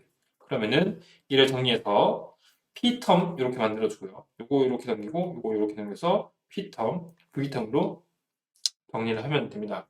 그리고 여기서 설명했던 것처럼 분모를 Q텀으로 나눠봅시다. Q 인피니트로. 요 수식으로 나눠봅시다. 그러면은 요거 이렇게 나눠질 거고 나눠진 게 프레시 코피션트. 그 다음에 요 텀을 2분의 1 로우 인피니티 V 인피니티 제곱. 그러니까 요 텀으로 나눠주게 되면 이렇게 나눠주게 되면은 요거랑 완전히 똑같죠. 그래서 요거 두 개 나눠줘서 1 마이너스 요 텀. 아니 정확히는 요거 날라가고요. 요거랑 완전히 똑같으니까 1. 그 다음에 마이너스. 그 다음에 분모의 V 인피니티, 분자의 V인 이런 수식으로 정리가 됩니다. 뭐냐면 기본적으로 프레셔 코에피션트는 정의가 이건데 incompressible flow에 대해서는 베르누이 기전에 이 수식을 가지고 써가지고 이 수식을 갖다 써가지고 이렇게도 정의할 수 있다는 겁니다.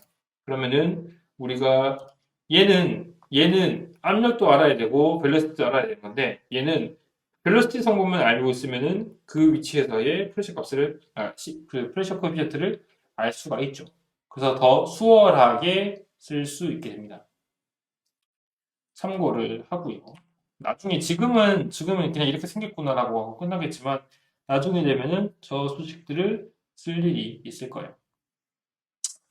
자, 그 다음에 incompressible flow에서 velocity에 따른 조건들이라고 적혀 있는데 자, 일단 incompressible flow에 대한 그러니까 비압축성 유동에 대한 physical meaning 그러니까 물리적인 그러니까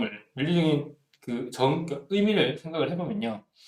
일단 incompressible 비압축성, compressible 압축성 유동에 대한 개념에서 가장 중요한 것은 밀도입니다. 밀도. 유체 입자가 가지고 있는 밀도. 단위 부피당 가지게 되는 유체 입자의 질량. 그걸 우리는 밀도라고 얘기하고 density 또는 그리스어로 로라고 얘기를 하는데 incompressible flow는 이 로라고 하는 값이 constant, 일정한 값이라는 뜻이에요.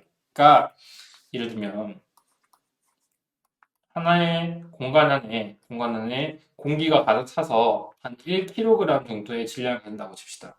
그 상황에서 이 공간을 찌그러뜨리는 거예요. 똑같은 1kg의 중량을 가지고 있는, 그러니까 1kg의 그 공기를 가둬놓고 이 박스같이 생긴 이 공간을 찌그러뜨리는 거예요. 근데 찌그러뜨렸을 때 찌그러지면은 덴시티의 정의가 뭐냐면은 부피분의 질량이잖아요. 그럼 찌그러지면은 얘는 그러니까 공기가 새나가지 않는 이상 질량은 그대로인데 부피가 작아지기 때문에 밀도가 증가하죠. 그죠? 근데 반대로 얘기해서 찌그러지지 않으면 얘도 고정이고 얘도 고정이기 때문에 density, 밀도도 고정일 거잖아요. 그래서 incompressible flow에 대한 가정할 때 우리가 쓸 수 있는 거는 density는 constant하다. 그러니까 밀도는 일정하다. 밀도는 똑같은 값을 가진다라는 내용이었습니다. 그래서 아까 얘기했던 이런 것들 아, 이거 incompressible flow일 때 로우1과 로우2는 완벽하게 똑같은 값이다라고 해서 날릴 수 있었던 이유도 이것 때문입니다. density가 일정하다. 그렇게 보면 될 것 같고요. 그 다음에 이 density가 일정하다는 걸로 인해서 우리가 뭘 고려할 수 있냐면은 요렇게 생긴 수식을 고려할 수 있습니다. 이건 뭐냐면 벨로시티에 대한 다이버전스입니다. 그래서 여기 델 오퍼레이터, 이전에 얘기했던 델 오퍼레이터랑 벨로시티 벡터랑 내적을 했을 때 0이라는 수식, 이게 벨로시티에 대한 다이버전스인데 이게 0이다라고 고려할 수 있는 조건이 뭐냐면은 우리가 incompressible flow이라는 것을 고려할 때인 건데요. 지금 여기 있는 요거 있잖아요. 요거 벨로시티에 대한 델 오퍼레이터의 내적, 그 다이버전스 V라고 하는 이거 자체가 뭐냐면은 부피의 팽창률이거든요. 그러니까 하나의 공기가 차 있는 이만큼의 부피가 있는데 이 부피의 팽창률을 얘기를 합니다. 근데 아까 얘기했다시피 이 조건, 그러니까 이 공기, 그러니까 이 V라고 하는 이 부피 안에 있는 공기의 밀도가 일정하려면 이 부피가 팽창하면 안 되잖아요. 얘가 일정하려면 일단 얘가 딱 이렇게 뭐라 그러냐, 딱 이렇게 감싸져 있는 형태이기 때문에 이 공간을 들어가거나 이 공간으로 들어가거나 이 공간을 빠져나가는 유체 입자가 없다고 가정하면은 밀도는 고정일 거고 그 상황에서 밀도래 질량이 고정일 거고 그 상태에서 밀도가 변하지 않으려면 부피도 변하지 않아야 된다는 거예요. 근데 이 부피가 변하지 않는다는 그것에 대한 수학적인 정의가 다이버전스 V입니다. 그러니까 이 부피가 증가하는, 이 부피가 늘어나려고 하는 그 벨로시티에 대한 다이버전스가 0이면 이게 부피가 변하지 않는다는 조건이거든요. 그래서 이렇게 해서 표현할 수 있어요.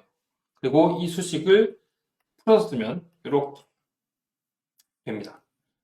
그래서 얘를 어떨 때 쓰냐면요. 어떨 때 쓰냐면 우리가 컨티뉴이티 이퀘이션을 보면 이렇게 생겼거든요. 그래서 밀도에 대한 시간에 따른 변화량 있는 부분, 그다음에 뒤에 있는 이 부분이 있는데 이 수식을 간단하게 만들 때 이 incompressible flow에 대한 가정을 쓸 수 있습니다. 첫 번째로 우리가 만약에 steady flow를 가정할 수 있다 그러면 시간에 따른 변화량이 없으니까 이 텀 날릴 수 있을 거고요.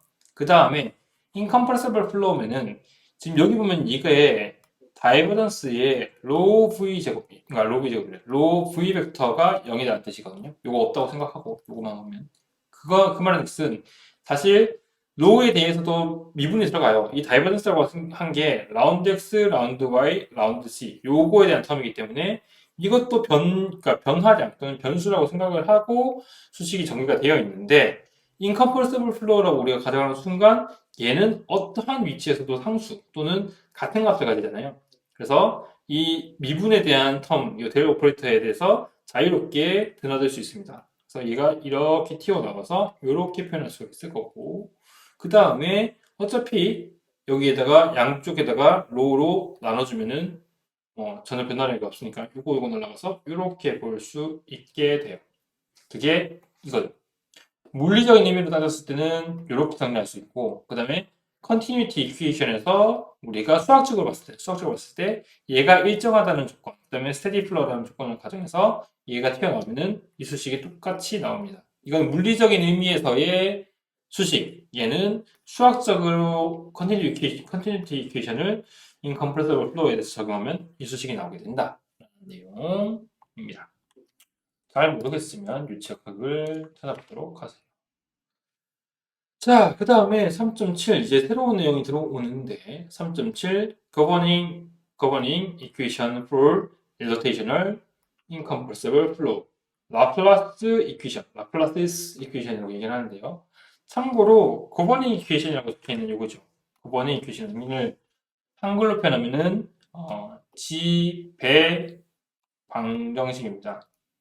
근데 뭘 지배하냐면 그러니까 이 governing 하는 게 우리가 government가 정부잖아요. 그러니까 정확히 말하면 지배를 하는 건 좀 개념이 좀 다르긴 하지만 어쨌건 그 국민들을 이렇게 다루는 또는 국민들 위에서 이렇게 뭔가를 시스템 운영하는 그런 걸, 그러니까 쉽게 얘기하면 지배 같은 느낌으로 저걸 하는 게, 활동을 하는 게 고버먼트, 정부잖아요. 그죠? 그래서 지배를 한다는 느낌의 고버닝이고요. 이퀘이션은 그냥 방정식입니다. 이 고버닝 이퀘이션이 뭐냐면은, 예를 들면, 우리가 물체가 있고요. 물체에 힘을 주면 이렇게 이동하잖아요. 그리고 이 이동에 대한, 그러니까 이런 움직임에 대한 또는 이런 물리적인 법칙을 수학적으로 만들어 놓은 게 F는 ma죠. 뉴턴 제이법칙. 그죠? 이런 것도 일종의 지배 방정식입니다. 어떤 거냐면 물리성을 수학적으로 표현할 수 있는 방정식. 그러니까 물리성을 표현하는 그러니까 물리성을 표현할 수 있는 수학적인 방정식. 그걸 우리는 지배 방정식이라고 얘기합니다.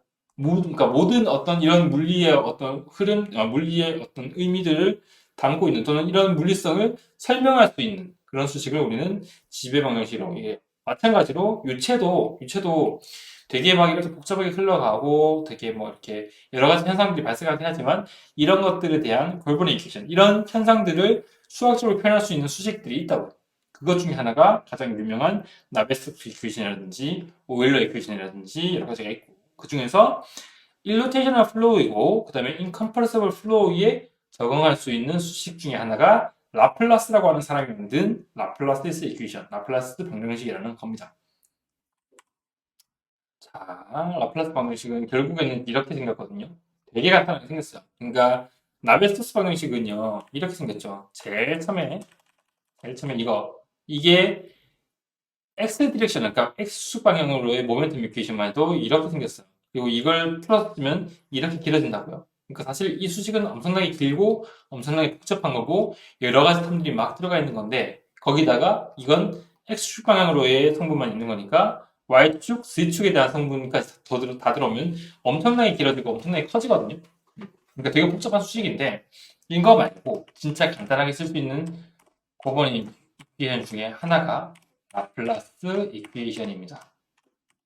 이거 되게 간단하죠?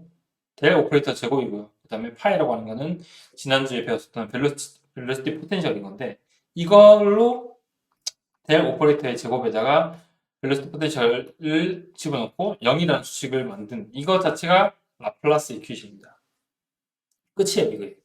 그러니까 그러니까 되게 가벼운 수식이에요.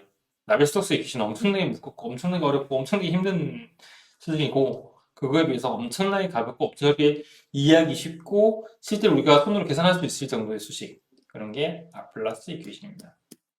이 수식이 어떻게 나왔냐면 어떻게 전개가 됐냐면 incompressible flow에서 아까 얘기했던 요거 델 오퍼레이터랑 그 다음에 벨로시티가 대적된 다이버전스 V가 0이다라는 조건이 나왔었고요. incompressible flow를 가정했을 때 이 수식이 나왔고 그 다음에 지난주에 얘기했었던 velocity potential이라고 하는 거 요거를 가지고 올 거예요. 요건 뭐냐면은 velocity potential이 파이로 되어 있는데 이걸 x축에 대해서 미분하면 x축 방향의 속력, y축을 미분하면 y축 방향의 속력, z축에 대해서 미분하면 z축 방향의 속력이 나오는 그런 수학적인 표현 또는 수학적인 프로퍼티였습니다.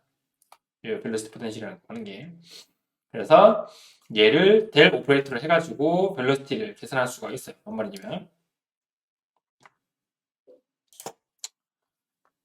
라운드 x, 라운드 파이가 u, 라운드 y, 라운드 파이가 v, 라운드 z, 라운드 파이가 w. 그러면은 벨로시티 벡터는 뭐냐면 ui 플러스 vj 플러스 wk 이건데 이거를 이렇게 표현하면은 라운드 x의 라운드 파이 i 플러스 라운드 y의 라운드 파이 j 플러스 라운드 z의 라운드 파이 k죠.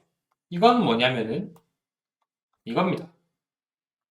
우리가 델 오퍼레이터가 라운드 x 라운드 i 플러스 라운드 y의 라운드 j 플러스 라운드 z의 라운드 k니까 여기에다가 파이를 집어넣으면 이거죠. 그게 이거죠. 델 오퍼레이터에다가 파이. 그래서 벨로시티 벡터는 이렇게 표현할 수 있습니다. 그래서 이걸 여기다가 집어넣죠. 그게 이거. 그 다음에 요 델 오퍼레이터 내적에다가 델 오퍼레이터 파이 요거를 수학적으로 전개하면 이렇게 됩니다. 델 오퍼레이터를 미안해요. 파이를 두 번 델 오퍼레이터 하는 이 수식이 이 수식을, 그러니까 요거에 마치 2차 미분에 대한 개념으로 보면 되는데, 우리가 일단 파이라는 것을 3차원으로 봤을 때 함수 x, y, z라고 볼 수 있을 거고, 얘를 2차원 미분하면 이렇게 됩니다. 파이에 대한 x에 대한 2차 미분, y에 대한 2차 미분, z에 대한 2차 미분이고요. 이걸 다 더해서 나온 수식이 0이라는 조건이 이겁니다. 이거. 아니면 이렇게 볼 수 있어요. 자, 얘가 뭐였냐면 라운드 x의 라운드 파이 i 플러스 라운드 y 라운드 파이 j 플러스 라운드 c의 라운드 파이 k고요. 여기다가 내적을 뭐 했냐? 여기다가 내적을 라운드 x의 라운드 i 플러스 라운드 y의 라운드 j 플러스 라운드 c의 라운드 k를 해줬으니까 요거 내적이니까 요거랑 요거랑 곱하고 더해서 더하기 요거 곱한 거 더하기 요거 곱한 거잖아요. 그게 이거죠. 이게 이거죠. 라운드 x제곱에 라운드 제곱 파이 플러스 라운드 y제곱에 라운드 제곱 파이 라운드 플러스 라운드 z제곱에 라운드 제곱 파이는 이퀄 0. 이게 라플라스 이퀴에이션입니다. 되게 간단하죠? 앞에서 다뤘던 내용들보다는 훨씬 간단합니다. 자, 그 다음에 방금 얘기했던 이거는 벨로시티 포텐셜을 가지고 라플라스 이퀴에이션을 표현한 거고요. 사실은 벨로시티 포텐셜 말고 우리가 이때까지 고려했었던 스트림 펑션 푸사이 가지고도 표현할 수가 있습니다. 푸사이가요. x축 방향의 속도 성분은 푸사이 스트림 펑션을 y에 대해서 변한 거였고 2차원에서 그 다음에 y축 방향 벨로시티 v는 x축 방향에 대해서 편변하고 거기다 마이너스를 붙여준 거였죠. 이렇게 정의가 됐었던 거였거든요. 그래서 이거를 continuity equation 여기다가 집어넣어 볼게요. continuity equation 2차원에서의 continuity equation은 이렇게 될 겁니다. 그러면은 u와 v를 요것과 요걸로 바꿀 수가 있겠죠. 집어넣어 보면은 이렇게 정의가 됩니다. 라운드 x고요. 그 다음에 라운드 y, 라운드 사이 들어올 거고요. 요게 마이너스 라운드 x, 라운드 사이 정리하면 이렇게 됩니다. 그러면은 분자의 둘 다 푸사이고요. 분모의 둘 다 xy고요. 얘는 플러스고요. 얘는 마이너스예요. 그러면 자동으로 0이 되죠. 이 두 개의 수식이 완벽하게 동일해서 날아가가지고 자동 0입니다. 뭔 말이냐면은 이 수식 델 오퍼레이터 v 아니 저기면 다이버전스 v에다가 스트림 펑션에 대한 개념을 도입을 했더니 자동으로 만족이 됐어요. 자동으로. 뭔 말이냐면 우리가 incompressible flow를 고려할 때 썼었던 가정이 incompressible flow를 고려할 수 있다라고 선언하는 순간 쓸 수 있었던 수식이 그러니까 우리가 지금 현재 고려하고 있는 그 플로우는 incompressible flow입니다라고 말하면서 이 수식을 갖다 쓴 건데 그거 말고 그냥 단순히 요거를 계산해 본 거예요. 언제? 스트림 펑션을 정의할 수 있을 때. 그래서 이 스트림 펑션에 대해서 여기에 집어넣어 봤더니 수식이 0이라는 것을 확인한 거예요. 그 말의 뜻은 뭐냐면 이 스트림 펑션은 incompressible flow에 대해서 고려할 수 있다. incompressible flow에 대해서 사용할 수 있다라는 뜻이 됩니다. incompressible flow에 대해서 사용할 수 있다. 그 다음에 irrotational flow를 우리가 만약에 가정할 수 있다고 치면요. irrotational flow, 그러니까 우리가 얘기했던 라플라스 이퀴에이션이 성립을 하려면 irrotational, incompressible flow가 되는 건데 일단 incompressible flow에 대해서는 오케이, 스트림 펑션이 만족한다는 것을 수식적으로 알았죠. 그 다음에 irrotational flow 봐야 되는데 irrotational flow는 뭐였냐면 언제지? 저번 주인가? 저번 주에 수업 중에 그 와도, 볼티시티라고 했었던 거. 이렇게 생긴 거. 요거에 대한 개념인 건데, 이거는 라운드 x의 라운드 v 마이너스 라운드 y의 라운드 u. 이렇게 생긴 거였습니다. 이렇게 생긴 거였습니다. 잘 기억이 안 나면 다시 찾아보든지 아니면 이것 또한 유책학 시간에서 다뤘던 거니까 그 책을 찾아보면 됩니다.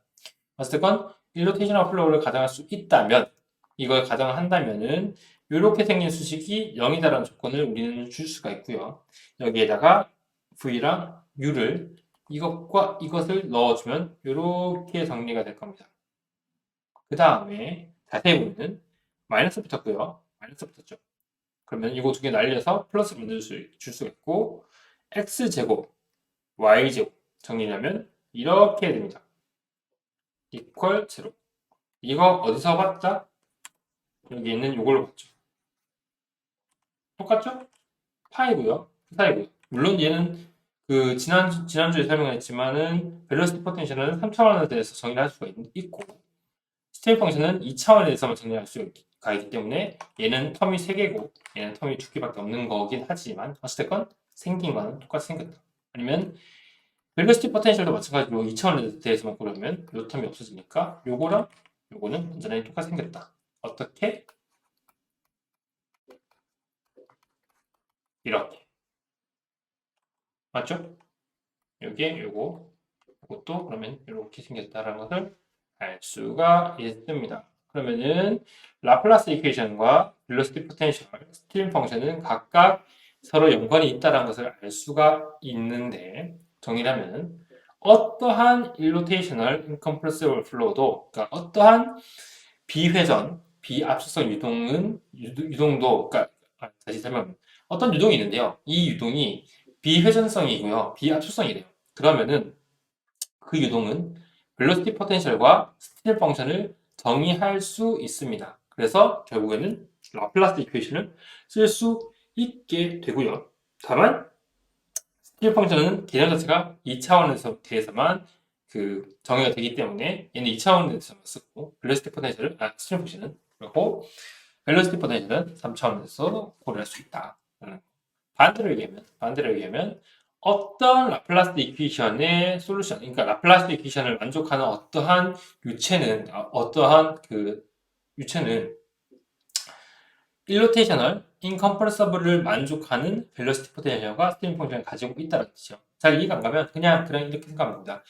인컴프레서블 플로우, 그다음에 일로테이셔널 플로우를 가정할 수 있으면은 벨로시티 포텐셜과 스트림 펑션을 정의해서 쓸 수가 있고 라플라스 이퀴션을 가지고 어떤 공간, 그러니까 어떤 공간에 유체가 흘러가는데요. 이 유체가 인컴프레시블이고 일로테이셔널이에요. 그러면 이 공간 내에 있는 이 유체의 흐름을 라플라스 이퀘이션을 가지고 표현할 수도 있는 거예요. 이 유체의 흐름에 대한 그러니까 어떤 유동이든 간에 일로테이셔널 인컴프레시블 플로우를 가정할 수 있다면 라플라스 이퀘이션으로 이 공간에 흘러가는 모든 유체의 흐름을 다 표현해낼 수 있다. 이렇게 이해하면 되겠습니다. 지금은 안 와닿을 거예요. 왜냐하면 어떻게 수식 가지고 수학을 가지고 유체의 흐름을 정해야지? 유체는 지멋대로 움직이는 건데? 라고 생각할 수 있는데요. 나중에 내용을 더 들어보면은, 이렇게 표현할 수 있겠구나라는 내용이 생각이 될 수 있어요. 자, 그 다음에 라플라스 이퀴에이션에 거의 다 왔는데, 라플라스 이퀴에이션의 선형성이라고 얘기를 하는데요. 선형성. 영어는 linearity라고 하는데요. 선형이라고 하는 게 직선을 뜻하는 거고요. 그러니까 그러니까 선형이라고 하는 게 직선이고요. 그 다음에 비선형이라고 하는 게 선 형태로 되어 있지 않은 곡선을 뜻하거든요. 이런 것들. 그래서 선형성이라는 것은 직선의 느낌이고, 논리니어티, 비선형성은 이런 것처럼 곡선의 느낌으로 생각하면 돼요. 명확하게는 이건 아닌데, 명확하게 직선과 곡선으로 구분 지을 수 있는 것은 아니지만, 지금 현재 상태에서는 직선과 곡선으로 구분을 해 봅시다. 어떤 수식이 있어요. 예를 들면, 1 더하기 1은 2입니다. A 더하기 A는 2A입니다. A 더하기 B는 C입니다. 라고 하는 이런 수식들은요, 선형성을 가지고 있어요. 예를 들면, 어떤 함수가 있는데요. 이 함수가 선형 수식이래요. 선형성 식이래요.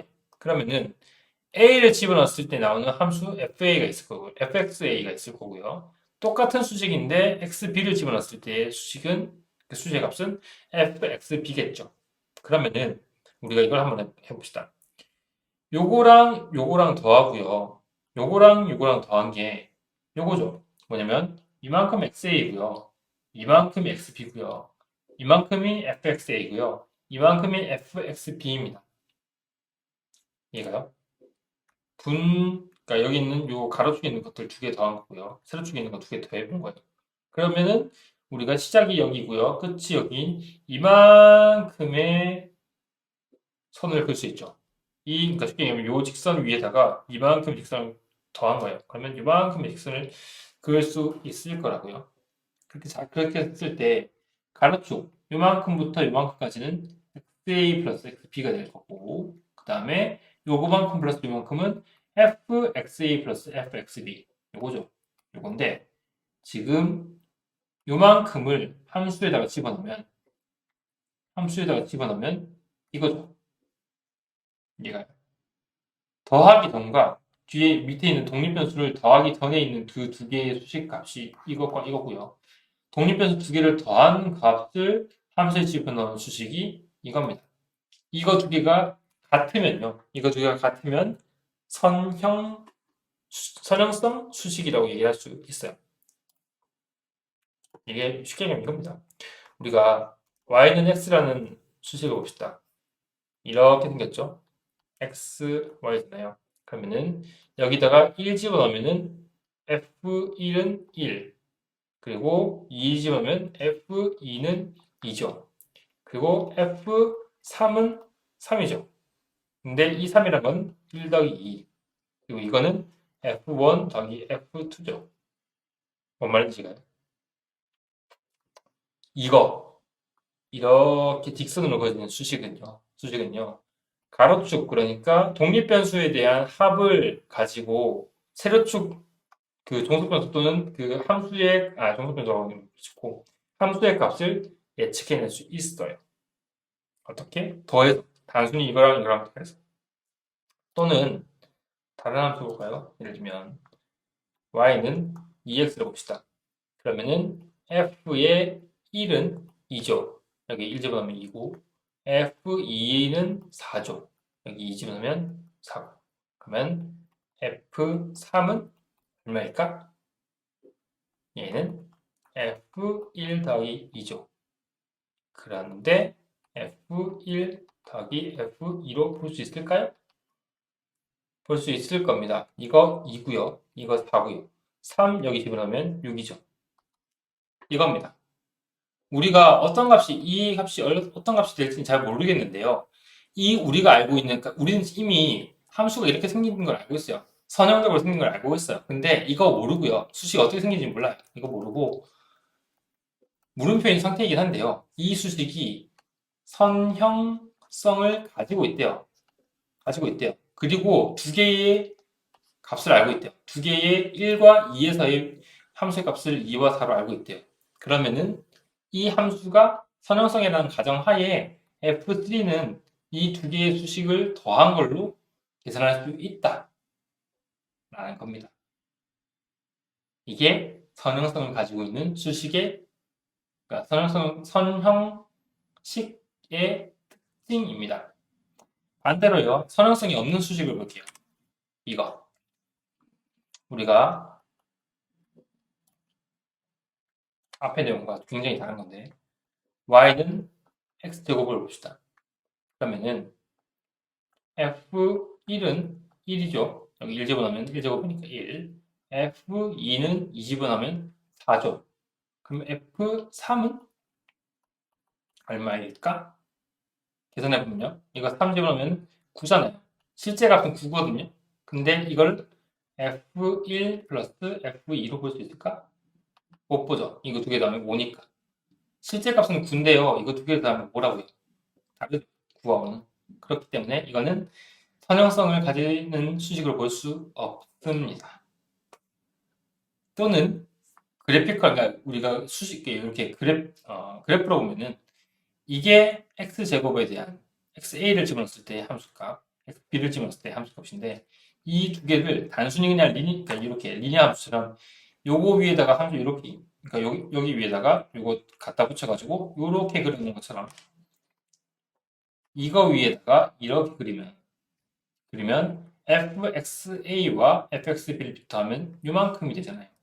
근데 실제 이 위치, 그러니까 여기서부터 여기까지의 요만큼의 길이에 대한 실제 함수는 이만큼으로 올라갈 거예요. 이렇게.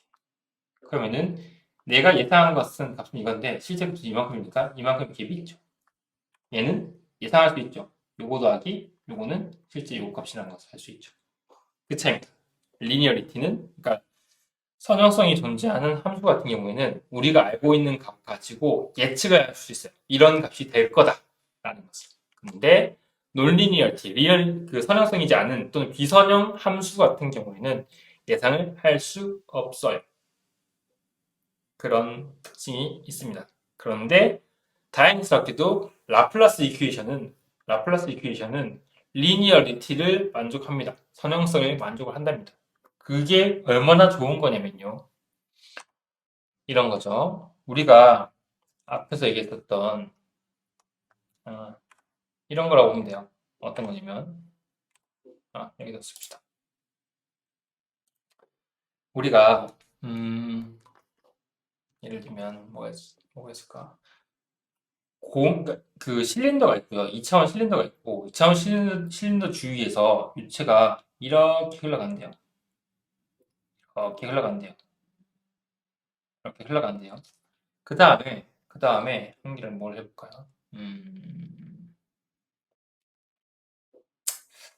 이건 좀 적절한 예는 아닌 것 같고 어, 아니면은 다음 주 수업 때 좀 더 설명을 할 거기 때문에 그때 좀 자세하게 설명을 하는 걸로 하고 어쨌든 내가 얘기하고 싶은 거는 라플라스 이퀘이션은 선 형성을 만족을 합니다.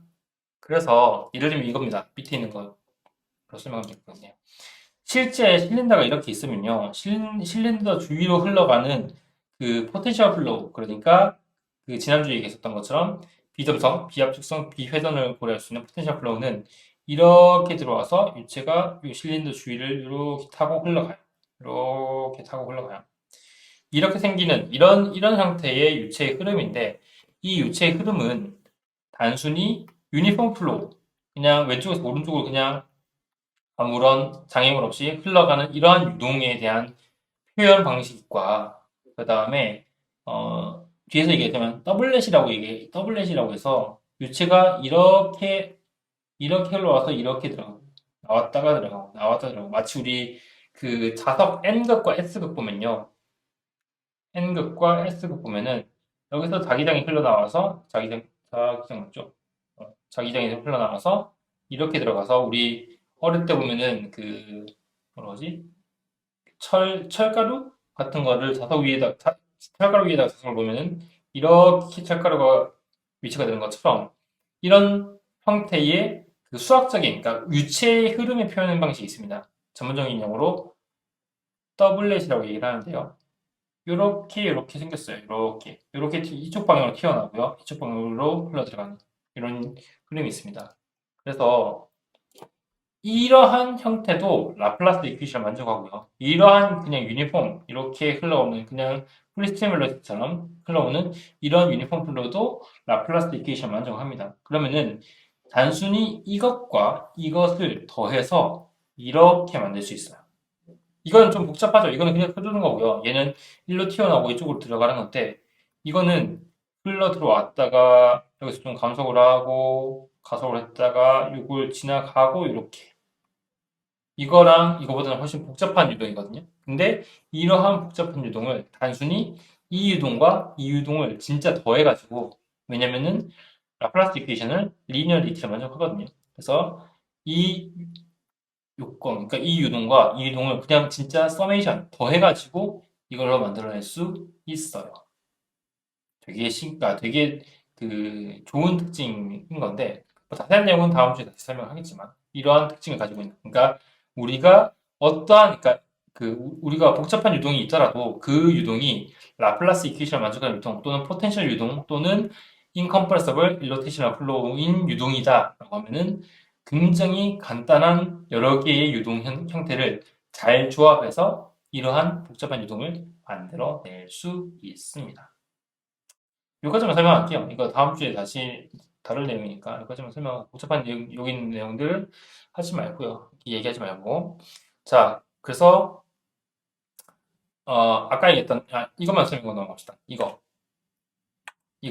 이걸로 봤을 때요. 요거 그대로 가지고 올게요. 이렇게 가지고 올게요. 뭐냐면은 라플라스 이퀘이션이 이렇게 생겼다고 얘기를 했죠. 그리고 만약에 어떠한 벨로시티 포텐셜이 있는데요. 요 벨로시티 포텐셜은 이러한 유동에 대한 벨로시티 포텐셜, 그러니까 이러한 유동을 표현할 수 있는 벨로시티 포텐셜과 이러한 유동을 표현할 수 있는 벨로시티 포텐셜이 있을 때 이거 두 개의 합으로 표현될 수 있대요.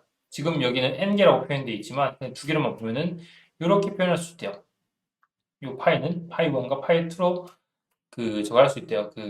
무엇이냐. 요거 두 개 더 합으로 고려할 수가 있대요.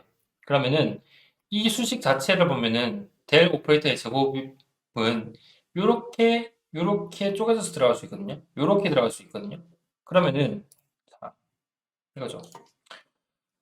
포텐셜, 벨로시티 포텐셜은 포텐셜 1 플러스 포텐셜 2로 표현할 수 있는데 우리가 함수라고 얘기하는 게 뭐였냐면 이겁니다. 이거. 그러면은 자, 요게 뭐냐면 요 값을 여기다 집어넣으면 이게 뭐냐면 이거죠. 이거죠. 근데 수직적으로 봤을 때 이거는 수학적으로 이게 되거든요. 이렇게 분배 법칙 같이 된다고요. 그러면 이건 뭐냐면 f 파이 1 플러스 f 파이 2로 표현할 수 있겠죠. 이거 자체가 함수니까. 그러면 결국에는 f 파이는 f 파이 1 플러스 f 파이 2. 이때 파이는 파이 1 플러스 파이 2잖아요. 이거 어디서 받냐면 여기서. 그죠? 요거, 요거,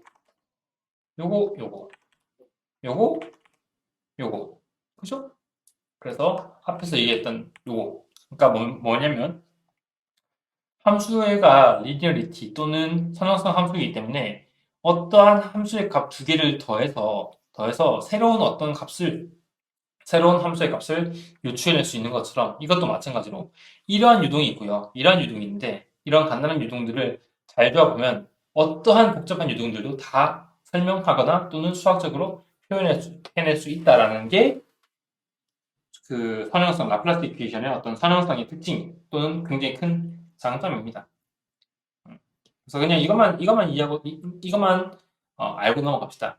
라플라스 이퀘이션은 선형 방정식이고요. 그래서 이 선형 방정식의 가장 좋은 특징으로 간단한 유동에 대한 수식을 조합을 해서 복잡한 유동의 수식을 만들어낼 수 있다. 이것만 기억하고 넘어가도록 합시다.